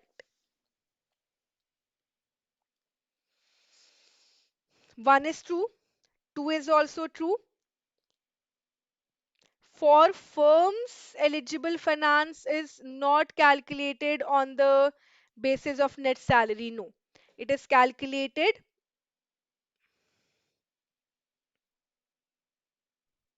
Yes, what should be the correct answer? For the HUS, propertyship firm, partnership, the amount is calculated on the basis of cash accruals. All right, so the correct answer will be B. Okay, now the questions that are left, we have already covered these topics. Questions are different, but we have already covered these topics in the previous few YouTube sessions in our module B, C, and D, and A. So, what I would suggest is that the important portion we have already done. I will upload this PDF. You can go through the questions and the explanations for your revision. It is already 11. We should stop the session now. We have completed the whole syllabus. We have completed all the important topics. Everything, every revision is done. And in this PDF, everything is given to you. Questions from module B, module D, A, and C are here. So if you get time, you can go through them. It will be easier for you. Is it fine if we end the session now? Because it is already late and I know many of you would be having your exam in the first uh, session. That is why I had maximum questions. You can get the PDF from the Oliveboard platform. Under the courses, you'll get YouTube classes and the PDF is there. All right, under the YouTube classes, the PDF is there. You can download it from there. All right.